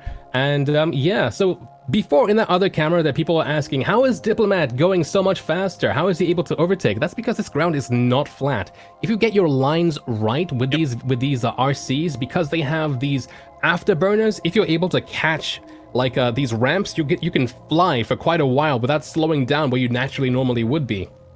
And it looks like using that technique, Diplomat has overtaken iCorgic, Crucian. Yeah, and like, you know, like a lot of people are going to say like boost is so weird also with the Cyclone RC, right? Like you can't just use it. Sometimes you have a delay in the boost as well. But, you know, like in Hurston, you definitely can't hold on that shift button and go as fast as you can. You know, maybe iCorgic is trying to be a little bit more careful and just finish off in second, because these guys already know that no matter what they finish first and second, that will still land iCorgic and Team Turbo into second place into the Stanton 7 finals here no matter what. But still, like I will still want to brag, hey Diplomat, where were you? I'm in first place. You saw my dust. So, you know, and that kind of creates that rivalry for next year, because that is what we want to see. It's about the stories here. And it's been a great race so far here in the finals, Meyer. That's right, Crucian. And it looks like they're almost around the back now. You can see the Lorville Central Business District right there. Yep. They're so close from that finish line now. It looks like iCorgic has managed to close that gap a little bit more, though, as they make their way through. Again, this area of Lorville isn't necessarily as, you know, like paved as everything else, because there is no path here from this area to another gate. And so there's a lot more debris, a lot more craziness happening here before you get to that little quarry biome there with like the machines and stuff. But they're so close now to that finish line. Yeah, I mean, you got Gads there. I love this course, honestly. Like, you know, I love Clio, I love all these other courses, but I think this course really hits the cherry on top, especially getting that view around Hurston, around a city and Star Citizen, man. Yo, all I'm gonna ask, yo, CIG, give us some roads to race on in ArcCorp so we can race through some massive skyscrapers and buildings, man. That's what I want to do next year. Let's get some roads in ArcCorp, and I'm telling you, we will tear it up in an incredible death race. I'm ready for it, Meyer. That's they right, said they'll look Christian. into I mean, it. like, So they'll look into. I just noticed Star Citizen is in there. Oh, that was so random. I didn't even notice that. What's up, guys? Take it away, Meyer. But like for real though, I mean, roads are something that I believe are coming. They're not on the roadmap just yet, but I believe they're going to be using the same tech that's currently coming in for rivers, for Microtech very soon, and then like the lavascapes and lava rivers as well, and pyro as well. So they're coming. I'm not sure if they're going to be, you know, like race worthy, you know, in tier 0, but hopefully, Crucian, we'll get some roads, you know, maybe some outposts and stuff like that, so we can have our own Route 66, or is that what they call it in the States? Route 66, you know, in Star Citizen? Yeah. I mean, that'll be great to have some type of, I don't even want a straight line. I just want something that they know they have a flat ground where they can race, you know, race to the best of their ability right now. But guys, you know, we forgot to mention something in the beginning. JRDNF gave us some giveaways, but we also have some giveaways. You know, and a big thank you here to Robert Space Industries. We have a C2 Hercules. All you gotta do is just root for your favorite racer in chat. Say something in chat. Is out. And then what? Yeah, he blew up. Diplomat? I wasn't sure for a second. Yeah, Diplomat is out. Oh no. Yeah. So, like, yeah, that means iCorgic is now in first place. Diplomat is out. We just saw him. There was a bit of a spark. I think it was just as Star Citizen said hi in chat. So I wonder if that had anything to do with it. It was them. They're like, yo, he's scored too fast. Press the button, eject him. Dude, that sucks, Diplomat. I'm so sorry, but it doesn't matter because he was still so far out in the leaderboards. He will still land the first place, but it's up to iCorgic to keep this same pace. Keep the same pace, iCorgic. You're on your way here to claiming second place here in the Stanton 7. But dude, it's been an incredible race so far. I'm super excited. Let's go ahead and take a look at the overview camera to see where all our racers are. But it seems like Sanji Sama is still possibly in third place, but Diplomat is right now, he's dead. And then we got BSI Tachyons is also dead as well. And then you have Gads in third place for Team TGTC, Meyer. That's right. And that was so close as well to the finish line too. It's such an upset for Diplomat because that means that if everybody else is able to complete this race, Crucian, if there aren't any more explosions and the like behind where Diplomat did explode, that'll mean that sadly he's not going to be able to claim that 100+ point lead that he was gunning for, because with this he would have, I believe, at a minimum 97 points total. So that being said though, that's been an amazing run so far from Diplomat here, and there is of course Turbor Buggy Division, iCorgic here making their way into that final stretch past all the nuclear waste that Hurston Dynamics likes to strew around when they're making their cascading laser weapons and stuff. Yeah, I mean, you know, like when you said Diplomat was when he blew up, I was like, bro, like, are you serious? Like, I couldn't believe it for a second. I'm like, no, he's lying. I was like, no, man. But like, I just had so much confidence in his lines and the way he races. He's definitely one of the most dedicated racers that I've seen so far in the community out there. You know, right next to iCorgic, Sanji Sama, all these great people. Croncy's always on his stream. He's always practicing. Like, it doesn't like you. I'm gonna be honest. Yes, the leaderboard talks for itself, but at the same time, man, as the game develops more, we are gonna see a lot of these guys who put in the time and practice. Croncy from Australia, you know, Sanji Sama from Iceland. We're gonna get these guys. They're definitely gonna turn up as well as the game gets better and as they practice other, you know, other races. And again, these are guys that have already won, you know, Sanji Sama, the Daymar Rally, and other of our Atmo Esports events as well. So, you know, shout out to all the races. You guys are incredible. Thank you guys for really making the first inaugural season of Stanton 7 a special one. That's right, Crucian. And with that, though, that's going to change some things around now for the leaderboards. We're going to have to look really hard now because, again, it does look like BSI Racing Tachyons, who is currently third on the leaderboard, is also out at the moment, which means that anybody from fourth now up until TGTC Speed Team can now make their way onto that podium, Crucian. Yeah, I mean, TGTC, if they can get a good amount of points, I mean, it's going to be super hard to get a little bit past BSI Racing Tachyons with under 18 points. But if anybody from Exiles, if anybody from Baltic Racing Team number 2 can get on the podium and they can actually pass BSI Racing Tachyons, but as iCorgic takes that lead as fast as he can, we have, you know, it's dude, I can't. I'm excited for the finale. I'm mumbling my words right now. I just want to see iCorgic. Let's go to the finish camera here pretty soon, because iCorgic seems like he's going to be the first one to finish the final. He's going to be the first one to finish here in the finals of the Stanton 7. That's right. And like, again, Gads, who's currently now in second place because of all these explosions, they are currently in sixth place with 34 points, Crucian. But if they're able to stay in second place with 18 points, they will actually overtake BSI Racing Tachyons and take third place, Crucian. Wow, man. So this is what I'm talking about. This is the whole time. You know, like, it doesn't matter the points. It can be a close race, but that would be a real tearjerker here to see BSI Racing Tachyons fall. They need to get a higher placement no matter what and keep racing as fast as they can. We did lose some racers earlier on in the race today, but iCorgic first place here in the Stanton 7 finals. Congratulations. Congratulations, iCorgic. That's a really awesome one as well, because again, iCorgic from Turbor Buggy Division, they actually have a history here at Atmo Esports. I believe they won the Buggy Division for the Daymar Rally last year as well. So coming up in first place with an RC, you know, like is I suppose par for the course with Turbor for sure, Crucian.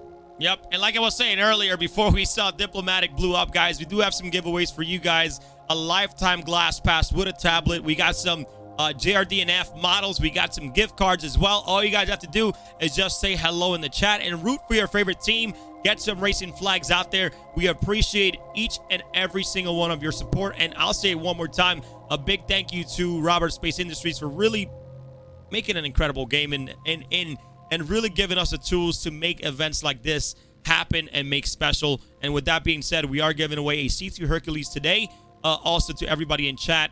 But let's get back to the race here, Meyer. That's right, Crucian. And again, I'm just checking my my calculations here. And again, so Gads is currently in second place. They're about 4 kilometers out now from that finish line.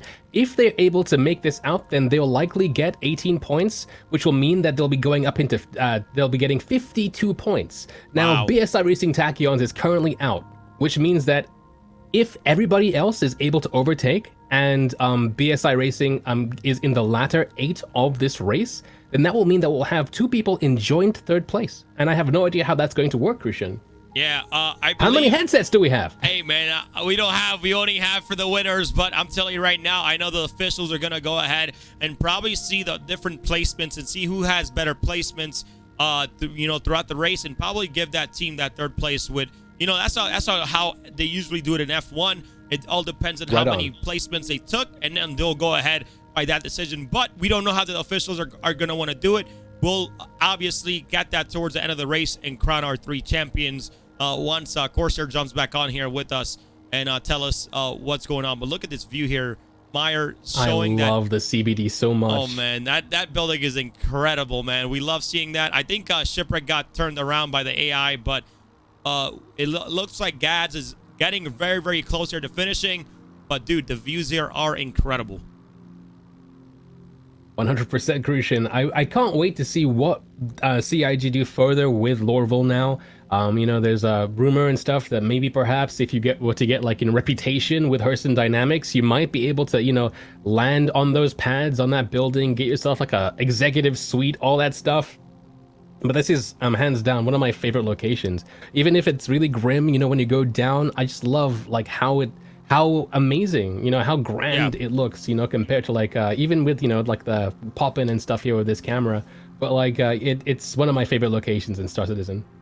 Yeah, right now it seems like Shipwreck cannot get in there, so we are about to get some other views here and get other racers some FaceTime here. But it seems like Gads is doing a great job. Only about, I would say, about 2,000 meters away from the finish line. So Gads from Team TGTC, Meyer, we're gonna have a tie for third place. All right. Looks like it. If they make it through, they will be tied for third place, Crucian, which will make it really interesting to see what happens with that. And it looks like Sevens on Semper Sparrow is in third at the moment. We'll see where they go with that.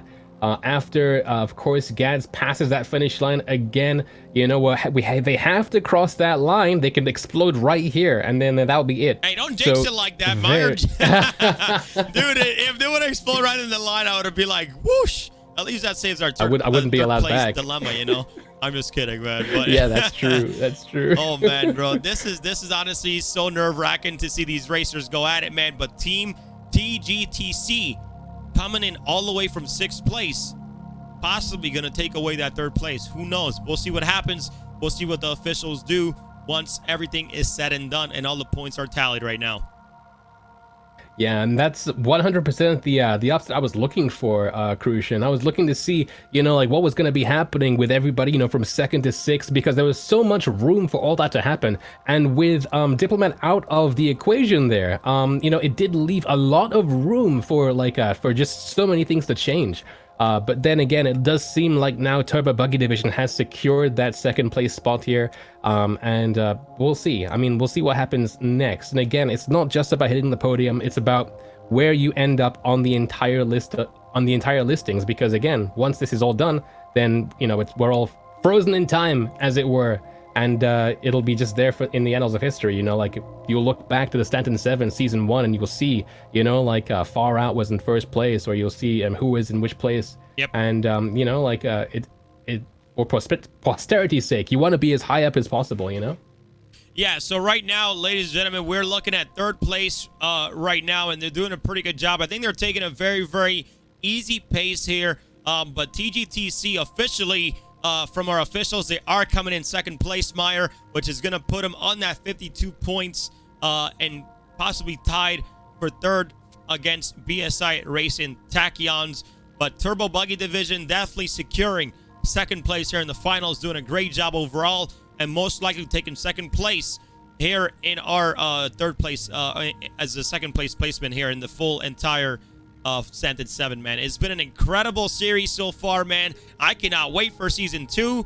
The hype's been there, man. We had all you guys out there at home watching these races, man. And it's only going to get better as Star Citizen gets better, man. We're going to make these things so much cooler and so much better for next year. We cannot wait for year 2 of the Stanton 7. 100% Crucian, because again, with all this stuff, with the actor status systems coming in and all that thing, as Star Citizen evolves, then things within the Stanton 7, within Daymar Rally and Hearst and Hurt Locker can evolve with it as well. You know, like in a very small way, we've already seen some of that with the Pace JKA wheel simulation they have right now. It was what allowed Diplomat to do those stunts and still make it as far as he did in the Ursa rover, you know? And once we get repairing and salvage and all that, then, you know, the Daymar Rally is going to be a... Whoa! Semper Sparrow, say it ain't so. Who was in 3rd place for BSI Racing Team Eagle right now. Was in 3rd place. And there you go. 7-2 said, you know what, man, I'm going to go with them. What is going on, man? That is unfortunate. Semper Sparrow exploded, which is going to put Greg Punt from Baltic Racing Team number 2. All right. In 3rd place, Meyer. So they're going to get 58 points if they finish. Oh, wow. And they're going to take over BSI Racing, Tachyons, and Team TGC. Dude. That's wild. 3rd place is coming down to the wire right now.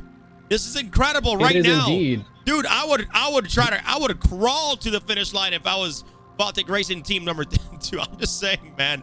I would crawl. Bro, that would give them enough points to put them in 3rd place and lock it in. Wow, dude, this has been an incredible race, bro. How?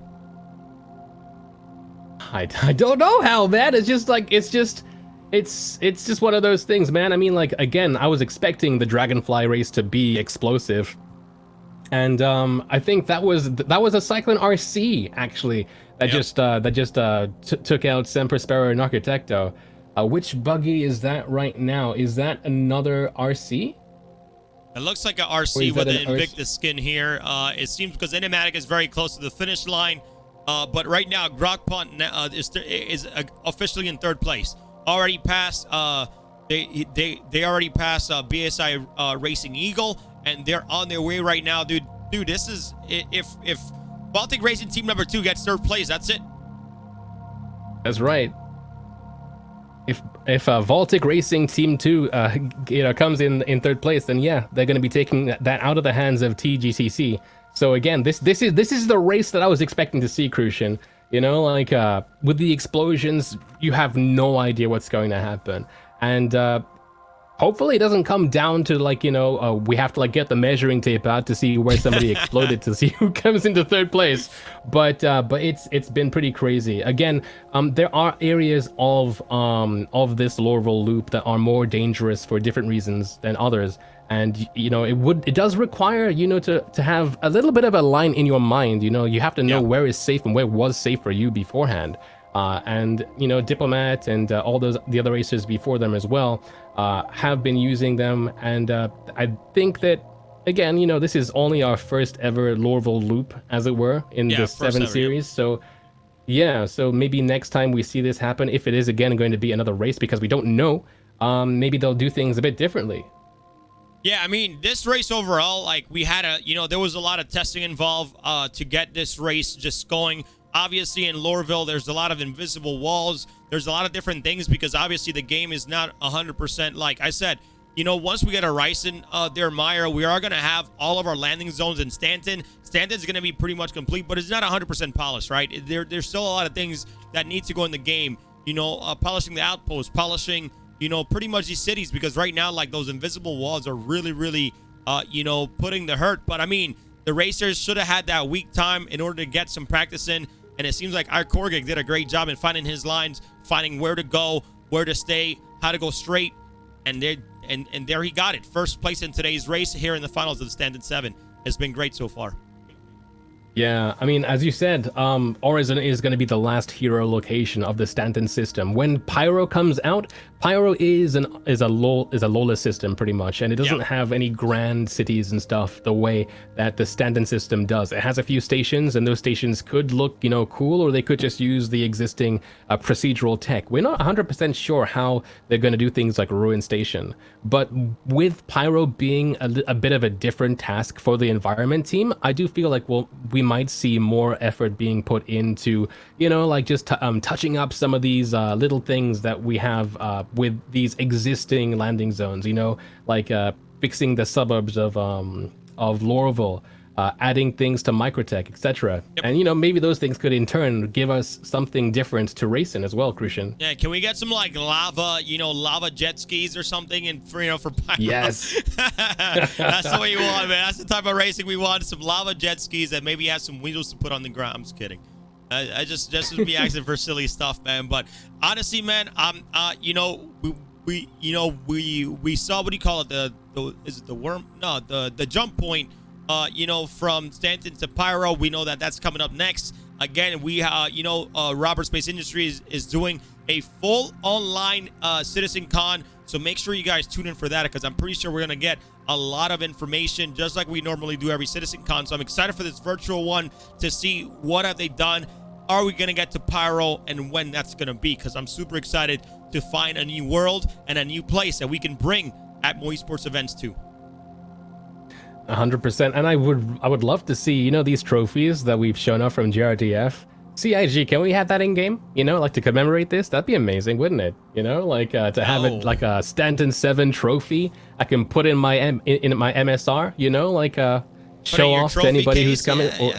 Yeah, exactly, exactly. Yeah, in your hangar, so maybe some Stanton 7 RC skins. I'm just kidding. I'm going too far on that. Oh, they're gonna be like, yo, upset. chill out. Oh, here we go. Exiles has exploded. RP has exploded from Exiles. So, yeah, that leaves actually Exiles out, because Exiles was also up there in the leaderboard with 36 points. And if they would have came even in third place, they could have even overtook BSI Racing, Tachyons, and TGTC team right now. But again, Voltic Rain, if you're hearing me right now, keep your pace up, Rock Punt, because this third place could be yours. You could be placing here in the Stanton 7 finals, man. But again, all these racers doing a great job just coming here, showing up, and putting their best, foot forward and racing here in Star Citizen to the best of their ability. It's been great so far, man. I'm loving this. Yeah. Oh, man. TGTC must be biting their nails, because they are literally on the line, like at 34 points, like that is literally the limit to like, okay, we've gotten into second place, like, can we actually stay here in third place on the leaderboards? Yeah, man. I feel like the first inaugural season of Stanton 7 Meyer is going to change escape for the rest of the Stanton 7s. I feel like people are going to take these courses a little better so they can understand or practice a little more, so that they know what these courses, what they're going to come against, what makes vehicles explode, and all these different things that could really mess up their races or just, make them not place higher. I feel like the next Stanton 7, I feel like it's definitely going to be a lot closer overall. Oh yeah. And like with the qualifiers and stuff being as extreme as they were this time around, I really do expect the qualifiers for the next Stanton 7 to be as harsh, because like with that, then you can guarantee that only the best of the best races will make their way through into the Stanton 7. And judging by the difference in skill that we've seen with some of our racers between Diplomat and all our racers, there's still a wide range of skill. It'd be interesting to see how crazy we could make these qualifiers, in order to to get even faster racers through into the Stanton 7, into the prospective 16 racers of the 7 series, Christian. All right, well, here we go. We got Roshu and Sizen. He finally coming into gate 6, getting that Cyclone RC, getting ready to prep in the final and punch their ticket into the final stretch of the race here, man. But Meyer, I mean, we literally have Rockpond only 9 kilometers away from the finish line. Again, from Voltic Racing team number 2, they have 42 points right now. I believe third place gets what, Meyer? 12 points? Third place? So yeah, third place will be getting 12 points, Crucian. So that's gonna right. put them at 54 points, putting them over BSI Racing Tachyons and Team TGTC. So definitely something to look forward to. And everybody that's been rating all the racers out there that's been rating the Stanton 7 finals, we do appreciate it, guys. Again, we saw somebody gifting some subs. We really appreciate that as well. That does help go towards all of the trophy expenses and the prizes that we give to all the racers. We appreciate you guys so much for the support here today in the Stanton 7 finals. 100%. And yeah, like all eyes are going to be on Grapunk now because their placement here in this race is going to change everything that we've said so far, Crucian. Yeah, it's going to change a lot, is man. That them? Is that them here now in the RC, Crucian, in the Invictus skin? Yep, this is right now Grokpon from Voltic Racing Team number 2, and dude, they just need to take it easy. They just need to find their pacing. They should know where all the invisible walls are. They should be able to find that finish line. They're taking their time, literally 7 kilometers away here from the finish line, Meyer. So they're almost there. Right. And they're few minutes away, Meyer. So they need to make sure they stay on pace. Yeah, they're literally about 500 to a kilometer meters to a kilometer away from where Diplomat himself exploded, and yeah, they're just about now moving away from that gate biome now. Through between these pillars now, they'll be entering what we call the toxic waste biome now, where again, Lorville puts all their trash because what a city. Yeah, right I now, love this place so much. Yeah, right now we have all the racers that are currently still racing are already past gate number 6. So this is the last stretch of the Stanton 7 finals, ladies and gentlemen. Thank you so much for joining us today. I hope you guys have been enjoying the show, enjoying the pre-show. And remember, don't go anywhere towards the end. We're going to crown our champions, and then we're going to give away some goodies as well to everybody, to all the supporters that have been with us here in the chat. And we're going to get some final thoughts as well from our managing director, Corsair. That's right. And wow, looking at the Hurston CBD again, I mean, we know that JRDF have done some pretty amazing things. I would love to see a JRDF Hurston dynamic building. Oh, man, that would we know be that crazy. They do dioramas. Yeah, no, like you get to build your own. But I mean, it's funny because that building is probably going to be iconic, like for a long time, man. That thing, like, I would love to see that. Like, I'm not sure if you ever heard of this plate, like getting a nice Star Citizen, this plate with a metal sheet just to put on my wall, man. Oh, that would be so good, man. And having that pretty much the view of Lorville and having the CBD, that building there as well would be incredible. Yeah, I'm loving these angles. Again, I've never really been in this area before. I know that some stuff has changed. Between 312 and 313, they've changed around some things here. You can really see how Lorville as a city is a city in development. We have some road work and stuff that just kind of stops. And maybe, hopefully, when we get actual roads, they'll go somewhere, and then we can have a Lorville to outpost or something race, or something cool like that. I think the possibilities with this are pretty endless. Yeah, so right now, it seems like Grokpun is just right now, he's just cruising. He's not trying to go too fast. He's just trying to take his time. He knows he's way ahead out there. If he can finish today, then that's going to place it on, is going to kill our 52-point dilemma here. Oh, no! No! Wow, TGTC must be weaving some hexes, man, because that now means... What the Team Voltic Rain, why? Ooh. All right. No. What did they collide against, though? They're just right there in the middle of, maybe there's some obstacles or something that the M50 isn't able to show us, but man. What the? That's gotta be upsetting, man. Dude, no, man. FFK Racing still racing right now in 3rd place. Dude, I'm mind blown right now. Meyer, no. Voltic Rain. What happened? Crucian, I have no words right now. Dude, they So, had it we're in getting- the bag 4 kilometers away. I'm sorry, Meyer, but they're 4 kilometers away. They had it in the bag, dude. Nice and slow. The wind blows. That's what you should have done. No. Yeah. So we're getting word from some of the racers that within that one area there is a bit of a kill trigger, and so that's again where coming to this track beforehand and knowing where things like this are is very important. So like they were going slow, they were cruising, but sadly they were not aware of that location, and so they paid the price for it. I mean, if viewers out there want to suspend their disbelief, Hurston Dynamics makes all sorts of weapons. They drove on a mine. I believe these are our last racers right now. We're gonna get some ground footage here for you guys, but man, I'm over here. I don't know what to say. Meyer, for the first time ever, I'm speechless. Like Baltic Rain, man. Like I'm over here, like, bruh. Like, you know, like that kind of moment, man. Like, dude, they.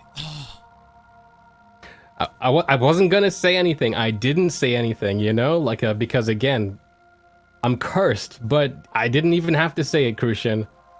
You can't blame me for this one. Man. So how many racers do we have left on the track now? I believe is FFK Racing, who we're currently looking at on the ground right now, are the last racers right now. I'm not sure if FFK Racing, if they do come in third, if anything, you know, if they get anything right now. But remember, if a lot of these guys already exploded, that still leaves the Diplomat very far ahead of all these guys in placement. So if for those of you guys that don't know at home, if they explode, we take their distances of how far they've reached around the course, and then with that distance, we'll go ahead and update their points by how far they reach, and that's how we place them. So right now, you know, they're like, this is FFK Racing, just trying to do as best as they can in the race today. But man, I cannot believe that I can't believe they blew up still, dude. I'm like in shock right now. Meyer, like that should have been theirs to grab. It should have been. I mean, like, I was kind of rooting for the underdogs, so when I saw the explosion, I was like, well, someone's gonna be happy, Crucian. But obviously, you know, like, not everybody can win, not everybody can, like, you know, hit it on the podium. But man, this has been really interesting. Again, I wasn't expecting to see as many explosions as we had done from the RC, but again, I feel like a lot of it's terrain-based as opposed to, like, you know, driver error necessarily. Yeah. But yeah, we do have this one last racer now coming through, Crucian. And yeah, dude, this has been something else. And it's definitely I believe been I'm a day. speechless too. It's definitely been a day. Guys, let's talk a little bit about our merch here today, guys. If you guys don't know, we just launched an incredible collaboration with a content creator here in Nubifier. So if you guys haven't checked out that merch, you guys can go over to our Twitter at Atmo Esports. You guys can go check it out. And right now, our merch, Meyer, is 10% off for the entire 2 weeks. We brought back the Hurston Herlocker collection. We brought back the Daymar Rally collection. This is your last chance, because in those 2 weeks, the 10% will go away, and so will all of the collections will go away as well. You're only leaving the Atmo Esports collection, and then we are going to redesign everything for next year. So if you guys want to grab yourself some stuff, this is the last time to do it. To celebrate the Stanton 7 finals, everything is currently 10% off. You guys want to show some love. And then, obviously, we got Game Glass Meyer, GG Stanton 7. You can get 17% off. And then code Stanton on the JRDNF website. So a lot of things celebrating the Stanton 7 finals. Make sure you guys take advantage of this stuff. Again, shout out to Game Glass, JRDNF, and MetaThreads for making, you know, today a very special one for, you know, for this final event, Meyer. That's right. So if you're into limited edition, you know, like merch, and this is really high quality merch as well, not just saying it, I'm wearing it, and it's like actually good stuff. Then, you know, look at the store. It's 10% off, and it's going away very soon. And you can look like Crucian. So, you know, like I mean, you know, although, I mean, I gotta, you know, kind of get a little bit of weight, but, you know, you don't want to look like me, but still, you know, I mean. Oh man. So like now our final racer here has to make their way through this area again. So once they make their way into that last biome, the toxic waste biome, hopefully after, I don't know necessarily if they have another screen and they've been seeing this race, but hopefully they won't make those same mistakes. They are coming a bit close now towards that location, towards that refinery. We can see again this chase camera spinning around, and it's almost like history repeating itself. Will they explode once they turn around? We'll see in a second, Crucian. They're going around that corner, and I'm just like, they're still a bit further away. I would just leave and then come back around. There's no way I'm driving to do all this stuff, man. I'm not gonna suffer the same fate as Voltic. Oh man, I still can't believe it, dude. I honestly like blown away. Like there's no way that would have happened there, man. Unintended, dude. Like I know, man. Oh man, that's just rough for me to see, man. Like such a great job by these guys, and all of a sudden that happened, man. That would have been victorious at third place. But guess what, guys? You know, all the racers know what they're getting into by racing with us. They know the state of the game. They know anything could happen. So that's why I love these racers, because no matter what, nobody complains. They just race to the best of their ability. It's part of the community. All right. You know, yeah, maybe it's great to get some trophies, but at the end of the day, man, it's all about the sense of being here together and putting on, you know, the best show and races possible for our community members like these racers. So great job to everybody who's been racing today. Seriously, man, I cannot thank you enough for making this first inaugural season of the Stanton 7 super special. And it has been just that, Crucian. It's been special. Like there's no other word for it. It's been special. And I look forward to seeing where we go with it. I love these camera angles. I don't know why I love it so much. Look at it. It's like half of this town is busted up, but it's just beautiful, Crucian. It looks like, but yeah, dude, it looks like those, like, you know, like old, like this used to be like the old, you know, like the old Hurston back then, and all of a sudden they just use it as sewage pound or you know, putting all their toxic waste in there. But man, right now FFK Racing doing a great job, doing some dodging, doing some you know, weaving, and they're doing a great job to hopefully finish the race today. And this is going to be our last racer for today, Meyer. So there's that CBD. There is that angle we were talking about before. They're so close to that explosion area that has taken so many vehicles so far. They're going a bit wider here, maybe because they are cognizant of that now, and they'll be heading right towards the finish line from here. All they have to do is just avoid all these obstacles. Don't lose that wheel. Yeah, please don't. Hold on to your wheels. Please don't. You want to go? Hey, I actually was thinking about something while we were like talking this whole time, and I'm like, imagine ArtCorp having a good road to race in. Dude, that's gonna pretty much be called F-Zero. Have you ever played F-Zero back for Nintendo a long time ago? Oh yeah, that'll be exactly Mute City. What's gonna sue it. Yep. Some straight F-Zero vibes, man. Going on a man. I just want like a good, like, I'm gonna be honest, man. I just want like a good, I'm gonna say like 100 kilometers of just straight road, man. Just like, you know, make a tool and just click and drop in the roads in there, man, just so we can get on and race, dude. That'll be so cool.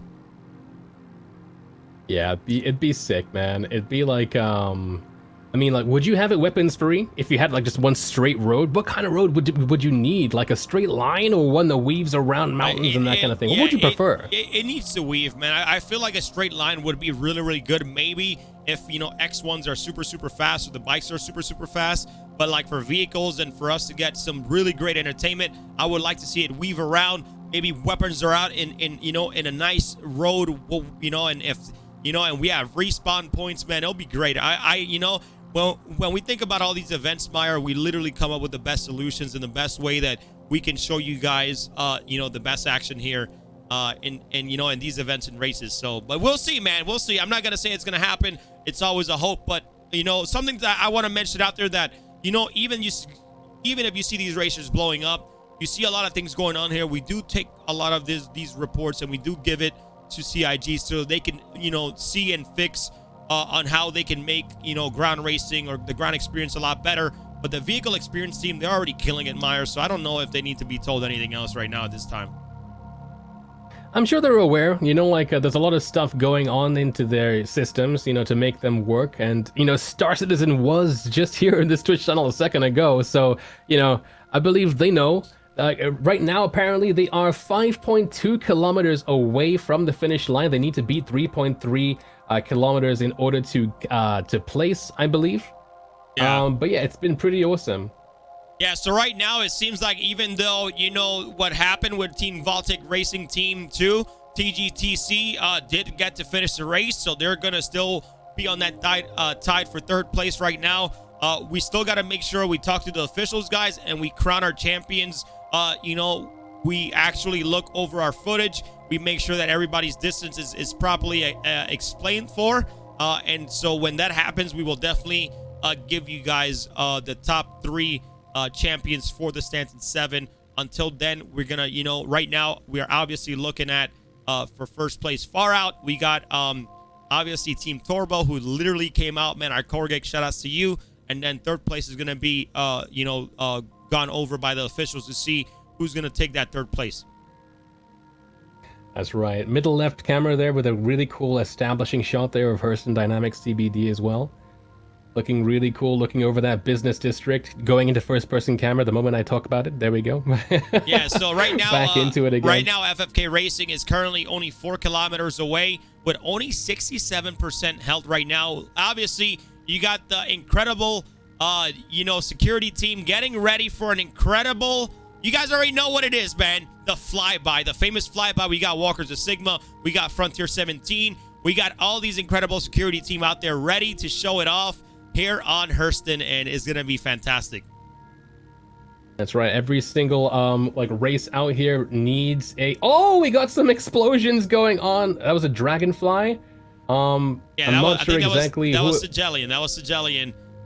Okay, all right. Altama energy and elements there showing off, I guess, explosive.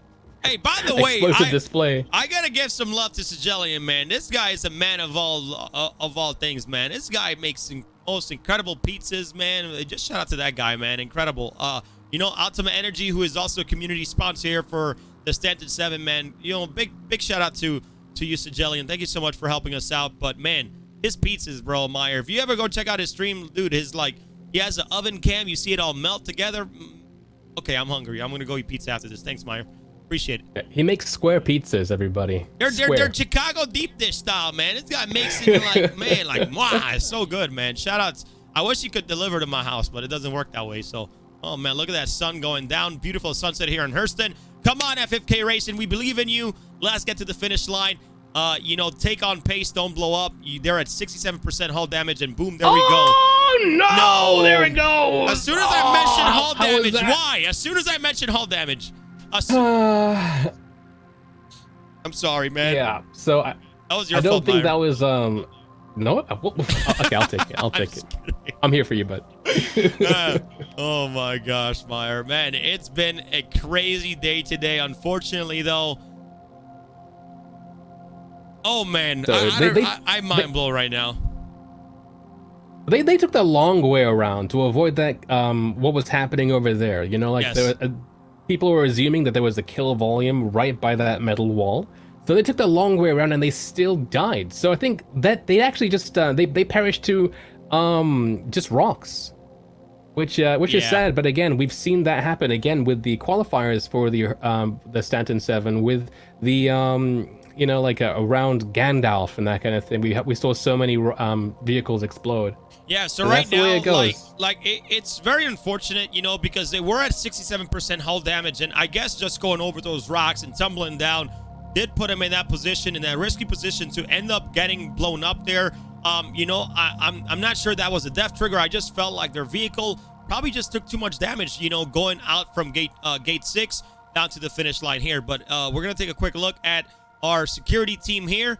It seems like everybody's doing what's going on? Everybody still looks like they're falling down, but okay, never mind. It's just a little bit of desync there, but it seems like the security team is gonna start hopefully their flyby soon, and we'll right now the officials are checking if FFK Racing are gonna come out for third place here in the finals.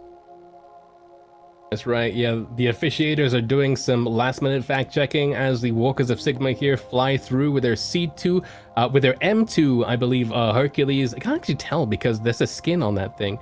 But going through, leading the way there ahead of that Hammerhead and over and past Hurston. Look at that freaking building, man. Look how freaking big it is. You can't even if JRDF was to make a scale version of that building, it'd be a stool, Crucian. It'd be a stool. I know that would be that. Actually, imagine it. Star Citizen coming out with a stool, and just the size of the building that you can sit on. Man, you just gave him a marketing idea that's probably gonna be super genius there, Meyer. Make sure you guys don't send him the royalties. Send it to me. Thank you. I'm just kidding. I'm just joking, man. I love this. Yo, Wow, so we're look at getting that. clouds in 3.14. Can you imagine what this will look like with clouds? man, Like actual volumetric clouds? Dude, I can't wait because when you pass like the atmosphere and you go out, it's just like flat. And just like you can tell the line of when you leave atmosphere and you go into space. So I know when we get clouds, man, it's definitely gonna bring everybody drink more fidelity to the game, and it's gonna look. I mean, the gas clouds out there on the spaceports are already incredible. So I can't wait to see what they do here. In the atmospheres of these planets. 100%. And I love that city so much. It leaves me speechless all the time, Crucian. So, like, we're still waiting on the officiators now to give us the final verdict of what happened. But all in all, this race has been pretty cool. I mean, like, I did say I was expecting some explosions, maybe not as many as we saw, but yo, we had some really cool explosions. I mean, like, leg 1 with the Grey Cat ROCs went pretty well, actually. No explosions. It was a mad dash there until gate number 2. I think that even at that early stage, you could see the faster racers, the ones that made their way up into the latter stages of the race. Diplomat, Sanji, RP, all those people. We saw them, really cut across and cut ahead of everybody else, even at that leg number 1. But yeah, it's sad that we saw some people explode. Hopefully, as the game evolves, Meyer. So the news is in right now, okay? So Team FFK Racing, right, came in 3rd place today and beat Baltic Racing Team number 2 by 100 meters. By 100 meters, Meyer. By 100 meters, FFK Racing blocked victory from Baltic Racing Team number 2 to get that 3rd place finish. And I believe fourth place gets how many points, Meyer? 10? 4th place. So 3rd place gets 12 points. 4th place gets 8 Okay, points, so Crucian. they're going to be short at 50 points. While we still have BSI Racing Tachyons and TGT Speed Team tied at 52 points apiece for 3rd place right now. Man, wow. Crazy right now. 100 meters literally blocked. Oh, man, they looked at the footage here. We have Corsair, who is our official for the day, looking at the footage, and 100 meters away, bro. That was incredibly close. This race has been magnificent. I know a lot of explosions are happening. That's okay, guys. As more development of Star Citizen becomes available and we get better optimization, these things like crashing and things like this will definitely go away and we'll have better racing. But for right now, we're going to continue doing these events. We're going to continue bringing you guys racing and hopefully bringing you guys some PvP in the near future, because guys, we have a lot of events that are all racing and we don't have any PvP events. I know Theaters of War is probably maybe around the corner, maybe in the next near future, but that's not going to hold us back from doing a long scale event and hopefully bringing Fight or Flight to you guys and bringing some PvP action to the community. But I believe we're getting our first taste of PvP with Ammo Esports with an event that I believe our own Blood Eagle has put together, right? Tonk of War? Yep, Tonka War is coming up. If you guys want to sign up, make sure you guys go check out our RSVP here on Gilded on the calendar, or you guys can check it out on Twitter and click on the RSVP link as well at Atmo Esports. The Tonk of War is coming up here towards the end of June, Meyer, and it's going to be fun, man. It's going to be a lot of fun. Putting, the Tumbrel Nova through all its spaces. I know they, bring all those beautiful skins out there as well. But that should be definitely a great event to put out there. That's right. And man, I'm looking forward to seeing where all these other racers now place. With so many races exploded now, I'm wondering where Diplomat actually ended up. Because again, Diplomat has 96 points as of our last race, Crucian. and he needed to be at least 6th place to get the 4 points needed to get 100 points, which is what I believe they were gunning for. Otherwise, we'll probably have to wait until next season, Crucian, to see if anybody will be able to do that.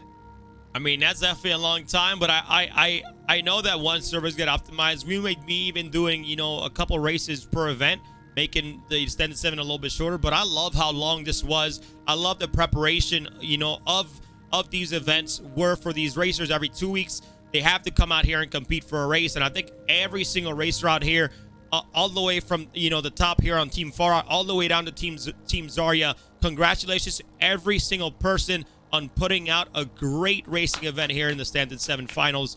And again, Chad, make sure you guys show everybody some love, man, because this has been a great event so far. I appreciate everybody coming in and tuning in. And again, make sure you guys root for your favorite team here today in the chat, because we have some giveaways that we're going to be doing towards the end, and giving away some game glass, tablets, some lifetime passes, some C2 Hercules, and some JRDNF models and gift cards. So make sure you guys are there and showing us some love. And remember, if you guys want to get some JRDNF models, they are 10% off. Use code Stanton. And if you guys want to grab some of the game glass products or grab the glass pass, 17% off. GG Stanton 7 for all that stuff. But right now we're looking at sevens. We're gonna have a flyby camera. Big shout out to Frontier 17 and the Walkers of Sigma. 7. Oh man. Yeah, they're about to do a What flyby a race. here. It's looking great so far. And this couldn't have been more perfectly timed, because I believe the sun has now just set over Lorville. It's nighttime, and we know just how much our racers love racing in the night.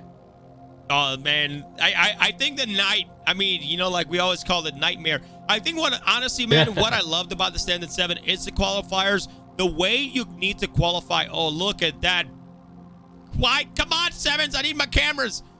Look at the beauty of that. Look at that, just lighting it up in the sky there with the shafts.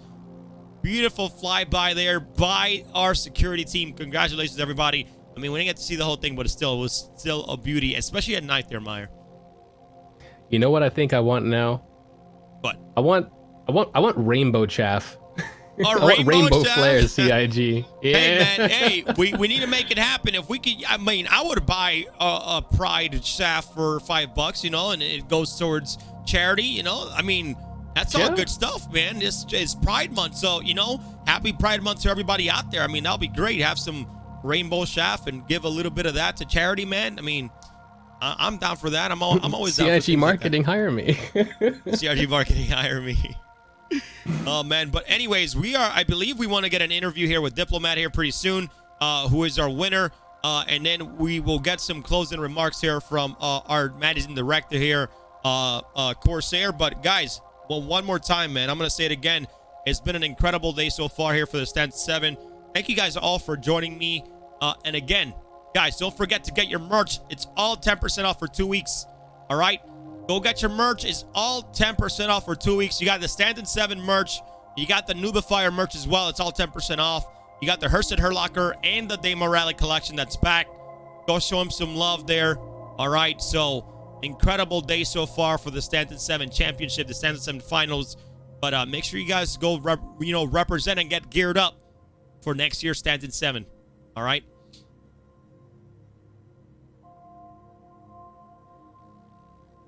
Wrong camera. There we go. We're back in here. So, Meyer, overall, what do you think about the race? How do you feel about the whole Stanton 7? Let's get your thoughts on that, Meyer. I feel like everything that I kind of wanted to happen for a more interesting race did happen, barring some, upsetting explosions towards the end there. Placement-wise, position-wise, of course, Diplomat there in the lead for quite a while there, securing first place. Did cause a tiny bit of an upset there in my plans and all that stuff, but I feel like it couldn't have gone any better, really. We had our hearts in our throats all the way up until the end, because it really was touch and go, for who would take second and third. everybody was so close, and first place and second place giving you 25, 18 points meant that like it really, really was a push and right until the very end. Man, I love this shot. All right, guys, we're gonna get. Yeah, I know, man. I feel like I wish it was an actual city in real life. Anyways, let's get Diplomat in here, the official Stanton 7 champion, our first ever of the inaugural season of the Stanton 7, presented by Game Glass. Let's get Diplomat in here and let's go over this interview right now. Diplomat, how are you, man? I'm feeling great, man. It's been so much fun running the series. Just the last 2 races with iCorgic, getting like real competition and just having time of my life. Really, it's been so fun. Hey, Diplomat, I have, man. First of all, congratulations. Meyer, we have to say congratulations. You literally, I don't know how you prepared, but I'll ask you that question here in a second. But you literally took over, after race, I believe it was after race 3, like, you guys were far out. Team Far Out was somewhere in the middle of the pack. And then when it came down to the circuit racing here for the Nox and for the Grey Cat, literally took over first place 2 times. How do you prepare every 2 weeks for these races? How much time do you take to prepare? What do you guys do? I mean, don't tell your secrets, but like, how do you guys prepare for all these races, man? Or do. Yeah, there's actually a lot going on. And I think we use at least 30 hours each race to prepare. It's everything from making a 3D scan of the world, like race 1, race 2, race 3. We had complete 3D scans of the levels. We did like different pathings, like 3-4 different pathings. We timed it and saw, which path is fastest. Yeah. And so there was a lot of preparations and that, but 75% of the work is really just driving, getting better with the vehicles, improving your times. That's what we did. Hey, man, like, it shows. That's man. beautiful, man. All right, you got. Yeah, I'm glad it shows. It's been like really a lot of work, and I'm really glad to see like Turbor and iCorg putting in just as much work. Man, the last 2 races they've been really on fire. Yeah, that rivalry right towards the end there, but this race was ridiculous. You guys were at some points, like, 25 meters away from each other for whole minutes. Like overtaking. Like, will they overtake? Did you? Were you expecting this sort of competition? From iCorgic? I was at least hoping it, from the race on Clio, when iCorgic drove past me at the end. I knew this guy, he's been practicing a lot, and just seeing him pushing it, and putting in the time, I was expecting him to be my number 1 competitor. So yeah, it was really nice to see, and it was really fun. It's really exciting when you have someone who's like driving right next to you all the time. Yeah, it was awesome to see, like, that rivalry, like, just keep recurring, from race to race. It wasn't like a one-off thing, in terms of skill, in terms of, like, knowing your map and, getting the better of each other. It was really awesome to see in races that can span for a long time, such a like a closeness when it comes to, like, the level of skill and preparedness and stuff. But what was your favorite race out of all of this? Yes, good question there. Actually, I think this race was the most exciting one, just because it added so much flavor by changing the vehicles and having like this crazy routes. It's a shame there was some challenges with it, but other than that, I actually think race 7 was my favorite. Yeah. Awesome, man. Awesome. Hey, Diplomat, we gotta get iCorgic in here, but thank you so much, man. Congratulations, man. You're getting a trophy, your championship jackets. Hopefully we can see you at the next in-person CitizenCon, showing that stuff off, and maybe taking some photos like a racing celebrity or something. But hey, man, thank you so much. Seriously, it's been a pleasure watching you race. But before we head out, man, any last words for the Star Citizen community out there, or any words encouraging other people about racing in Star Citizen? Well, I gotta say, like, if you want to get good, just practice, just drive the different vehicles. I mean, anyone can do it if you just put in some time. And of course, I should also say I would like to thank my OR again, and especially my co-pilot and Fire Out for helping me so much during this race. They put in a tremendous amount of hours, helping me, taxiing me around, and just helping me with the vehicle. So yeah. That's awesome, man. Well, thank you so much again. Once again, congratulations, Diplomat. You are our Stanton 7 champion. Thank you so much, man. See you on the next one. Thank you.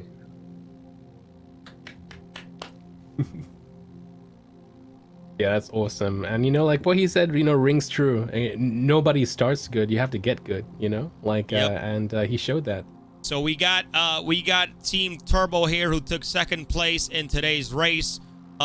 Vrain, how are you? Did I say that right? Yeah. Hey, man. I'm good, thank you. Sorry that Ikogi can't came. He is very shy and has some problems with language, so it's okay. I'm his representative today. Hey, well, thank you so much, at least, you know, for coming on and talking to us. And, you know, I'm pretty sure Ikogi, even though he's shy, I mean, his racing is not shy. He took second place in the Stanton 7. How do you think he's feeling? I think he's very excited, and he is really loves like that his trainings has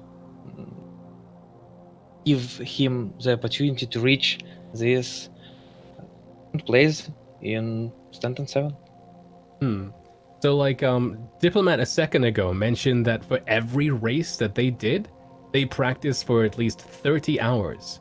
Would you say that Ikorgic had the same kind of training regimen? Like how long did you guys train for each level? It's like somewhere close to it, maybe a little bit more, maybe a little bit less. Last day we've practiced for like 10 hours in a row or something. Oh, wow. That's amazing. Wow. And you know, again, it shows. And I'm super happy to see such a rivalry. Like Crucian, like wouldn't you say like from like race number 3, race number 7, I mean race number 6, race number 7, like having Ikorgic and having Diplomat like always kind of be neck and neck and be together like that has been really cool. And I really do hope that this rivalry continues up until whatever races that we do next with them. In the race, during the last race, Korgi just said that he doesn't want to just came as second. So if he came second and Diplomat first, we would still have our second place in joint table. So he said us that he must go over the Diplomat, and that's his own special goal for this race. Just to beat and him. it showed, and he awesome. did. Yeah, that's awesome. Well, thank you so much. He really wanted. Yeah, we're coming up on time here, so you know, thank you so much to you and to Ikorgic and Team Turbo. First place here in the Stanton 7 final race in race number 7. Second place overall. You know, any last words you want to say to the community out there before you head out? Thanks to Atmo Esports that they established this tournament for us. Thank you to Commentators. They are providing really good work overall. Our racers, not just Stanton 7, also and Daymar Rally as well. Good work, guys, and see you in the upcoming events. All right, thank you See so you in much, the verse, man. and take care. All right, and now we got the man of the hour, the managing director here who put this whole thing together. What the heck Atmo Esports is all together. The managing director here, we got Coursera. How you feeling, man? It's over. Man, there's I feel good. There's lots of explosions. This is a pretty exciting race for us on the back end, watching it and organizing it. And obviously, it's not just me. Like Bad Token Race Club, huge part of what we did today as well. But it was just clean. I think it maybe be the first time we're like ready at the start line, even before the commentators were ready to kind of start doing their thing. So I was surprised. So yeah, me too. So the final, so to be able to do that for the final and have a clean setup and pretty much almost get everyone to the finish line, I'm extremely happy with how it went. My initial vision for that finish line was to have the Hurston Dynamics building in the background as like the landscape last image of everything that we're doing for the Stanton 7. So Yes. yeah, that worked. That looked great. We were really happy with how everything went today, and obviously, congratulations to Diplomat, Turbor, and we're going to release the additional information on third through all the way to 16. We're going to post all that information and double check all that. Obviously, it looks like we may have a tie for third, so yeah, I need to maybe have a look at what we got to do with that, but we'll get that sorted. But yeah, awesome day, amazing day. You guys did well, and obviously it's not just you guys and me, all of our team, and obviously the cameras had a hard job today as well. Yep. They had to dodge no-fly zones. They had to try the Dragonfly mobile cameras as well, and the cactuses you can collide with the cactuses, so whereas the other vehicles don't. So it's an extra hard job for them to try and do what they were doing on the Dragonflies as a camera as well. So well done to our team. Very, very cool. So just before we go back to crew and Maya, I just want to thank our sponsors so much. Obviously, we heard from Game Glass and JRDNF this morning. Well, your evening, my morning. But also want to say thanks to Ultima, who actually even, he was even one of our camera crew today. So Yep. big thanks to Sigelian for, going above and beyond, but not only sponsoring what we do, but getting involved in the staff as well. So it's great to see him do that. Kuroda Ritsu as well, big sponsors of us. Nova Syndicate and Talons out of Haven. Talons have been a sponsor of Atmo and the Damo Rally since day one. So big thanks to all of them as well. So we got some more giveaways. Do you want me to show? I got a couple of miniatures here from JRDNF. So what you can do right now, not Meyer, Corsair, what you can do is you can call out the item, and I can pick somebody right now, and we can put him down and contact him later. So and we've got let me count them out for you. We got the Game Glass lifetime pass. We got the Amazon Fire tablet from Game Glass. We got JRDNF. We got 3 20-pound gift vouchers. We've got 1, 2, 3, 4. We got 5 miniature models to give away. So there's a lot. We can start from scratch and go through them all. I mean, let's go down from below and let's go up. Let's start with the miniature models here, and we'll get those sent out. So guys, so which miniature model are we gonna go with first, Corsair? Let's go to the Cyclone RC. We got the Cyclone RC little mini model here. Our finish line vehicle for today. All right. So let's give that away. All right. First winner here, Golden Triangles. Congratulations, one of our camera crew. So you'll get a mini model there for the Cyclone RC. All right, what you got next? Beautiful. Let's go the Rock, the Grey Cat Rock. All right, Grey Cat Rock mini model here, and we'll go obviously from a smaller prize into the bigger one, guys. So just stick around. So Grey Cat mini model here. We'll pick another winner, and let's do a re-roll again. And Aristavo, congratulations. He won a mini model here of the Grey Cat ROC. Aristavo, congrats, buddy. And what else we have? We got a Cyclone. What do we got here? We got the TR. Okay, Cyclone TR mini model here. Yep. Let's roll it. Inch Lynch. Congrats, buddy. We're gonna get a Cyclone TR model. Well done. We got another rock here we can give away. Let's do that. All right, another Grey Cat Rock mini model. Here we go. I mean, it's how we celebrate, man. We're gonna do the giveaways in the chat today, and we're gonna make everybody feel good. So, RK Smash, congratulations to you. You won a Grey Cat Rock mini model as well. Again, chat, we appreciate everybody's support here. Thank you so much for being, part of this whole Stanton 7 inaugural season. It's been incredible. What's the next one here? We got Corsair. Well, we got one more mini. We got another TR to go, so we can give that one away. All right, Kingly Kitten there. He got a Cyclone TR Kingly Kitten. Congratulations, 016. Congratulations to you. Cool. All right. All right. So what else we got? Let's move on. We got 3 20-pound gift vouchers at JRDNF. So if you want to just do 1, 2, and 3. Okay. So first one is Bruma's Unleashed. Congrats. Bruma's Unleashed won the first one.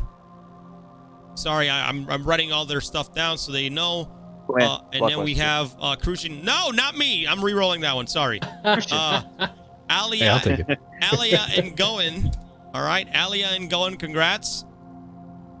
So Alia and Goen won a $20 pound. Is pound, right? $20 pound gift card? Yeah, 20 pound. Yeah, A yeah. $20 pound, yes. $20 pound. Mr. Green Sauce. Mr. Green Sauce, congrats to you guys. You guys all won a $20 or a 20-pound gift card for JRDNF. Beautiful. So then we've got the lifetime game pass from Game Glass. So it gives you lifetime. Wow, okay. You know, Does that so, come with the tablet, or is the tablet separate? Tablet separate. Okay, so lifetime game glass or glass pass, lifetime glass pass. So this will get you, so this will get you unlocked into the new shards, into the new Forge stuff. All this is included in the lifetime glass pass. So our winner for that is gonna be Losla, one Osla. Congratulations. And we'll contact everybody. We will probably get a whisper from the Atmo Esports account here on Twitch. So make sure you guys pay attention so we can make sure we get that delivered to you guys. What do we got next here, Corsair? We've got our Amazon Fire tablet also from Game Glass, and that's our last big item on the board. So let's give that away. Amazon Fire tablet. All right, here we go. Boom. Here we got. What? Hold on 1 second. Sorry, it's loading. No, what are you doing? Nezrathil, congratulations. He just won an Amazon consolation prize. Fire tablet here in the chat. Congratulations to Nezrathil. Nezrathil's a racer in Stand 7, so yeah, congrats. Yeah, he didn't get one of those top places, so yeah, well, he gets something at least. That's you know what I would love to see the Glass Pass do is actually showing your hull damage from the vehicles in the Glass Pass. That'll be insane. That would be awesome. That'll be awesome in the tablet. Cool. So, all right, what else do we have there, Corsair? What do we? I think we got through everything. No, sorry, no. Yes, RSI, Star Citizen, and the Cloud Imperium guys are giving us one C2 Hercules to give away. So we're going to give that away, and then that's the last one, I think. Yep. All right, C2 Hercules. Can I get a drum roll, Meyer? Let's go. And our winner's going to be Papa Freedom in the chat. Oh, congratulations on the C2 Hercules there. Congrats, Papa Freedom. Congrats, buddy. Well done, mate. Well done. Here we go, man. Well deserved. All you had to do was just talk in the chat and have a good time. So pass? Okay. He says pass, so we're going to roll it again. Interplay02. Interplay02, congrats. I don't know who you are, but Interplay02. Yeah, well done. We'll message him. Congrats, buddy. Interplay02. Congrats. And hey, man, we'll message all you guys that just won. I'll send you this list over here soon, Corsair. But hey, thanks, we gotta close out, man. So any last words? Well, I've thanked everybody. I thank you guys very much for the whole season. Obviously, you know, we spent almost 3 months on this project, so it's great to see the final, and thanks to you guys for coming in every single time and doing what you do. So you know, we got a lot more coming up. We got the Tonka War coming up at the end of the month, and then we're going on to the Grey Cat Social, and not long after that you're going to see Hearst and Hurt Locker. You register now. People are registering now, so head on to atmo.gg. You'll find where to go from there. And then, you know, we're also working on another project which is slated for March next year, which is going to be a massive scale PvP tournament. So we're in development on that, and you'll hear more about that soon. It's going to have its own website, just like everything else does, and you're able to get all the information there. So we're just going to keep on working, keep giving you guys tournaments. So yeah, thanks to all the spectators for coming and watching and what we do. We're always appreciative of that. So thanks so much. That's it for me, guys. Thank you so much, and well done. Thank you so much, Corsair. Thank you so much, you know, we do appreciate it. We'll go ahead and we're going to close it out here, ladies and gentlemen. And thank you so much, Corsair, for coming on. Okay. All right, guys. Meyer, any last words, man? Any last words here for the finale of the Stanton 7 here? What a ride. Yo, thank you so much, Crucian, for having me throughout this entire season of the Stanton 7. You know, here's to many more down the line, you know, as the development of Star Citizen continues. Thank you, everybody watching on Twitch TV. for putting up with me.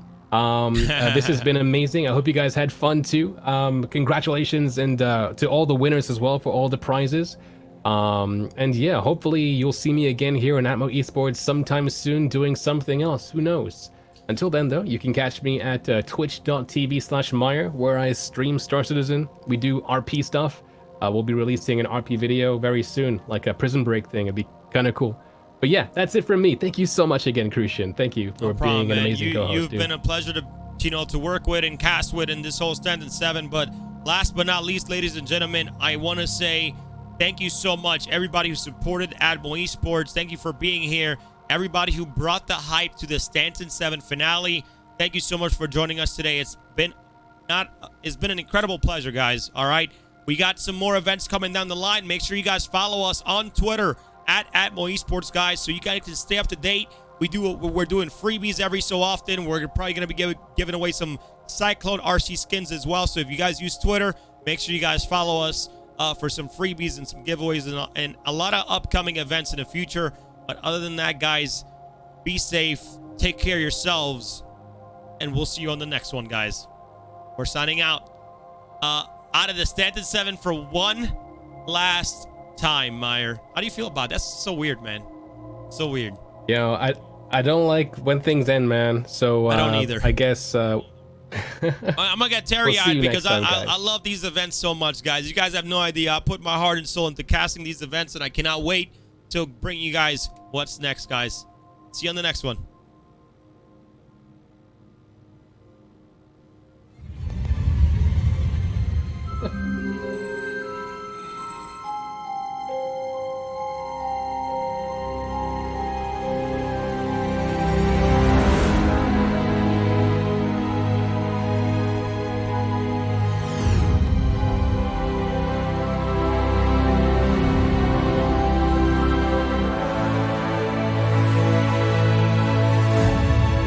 Atmo Esports and the Bad Token Race Club are proud to bring you a championship event like no other. The Stanton 7. This exciting rally circuit pays homage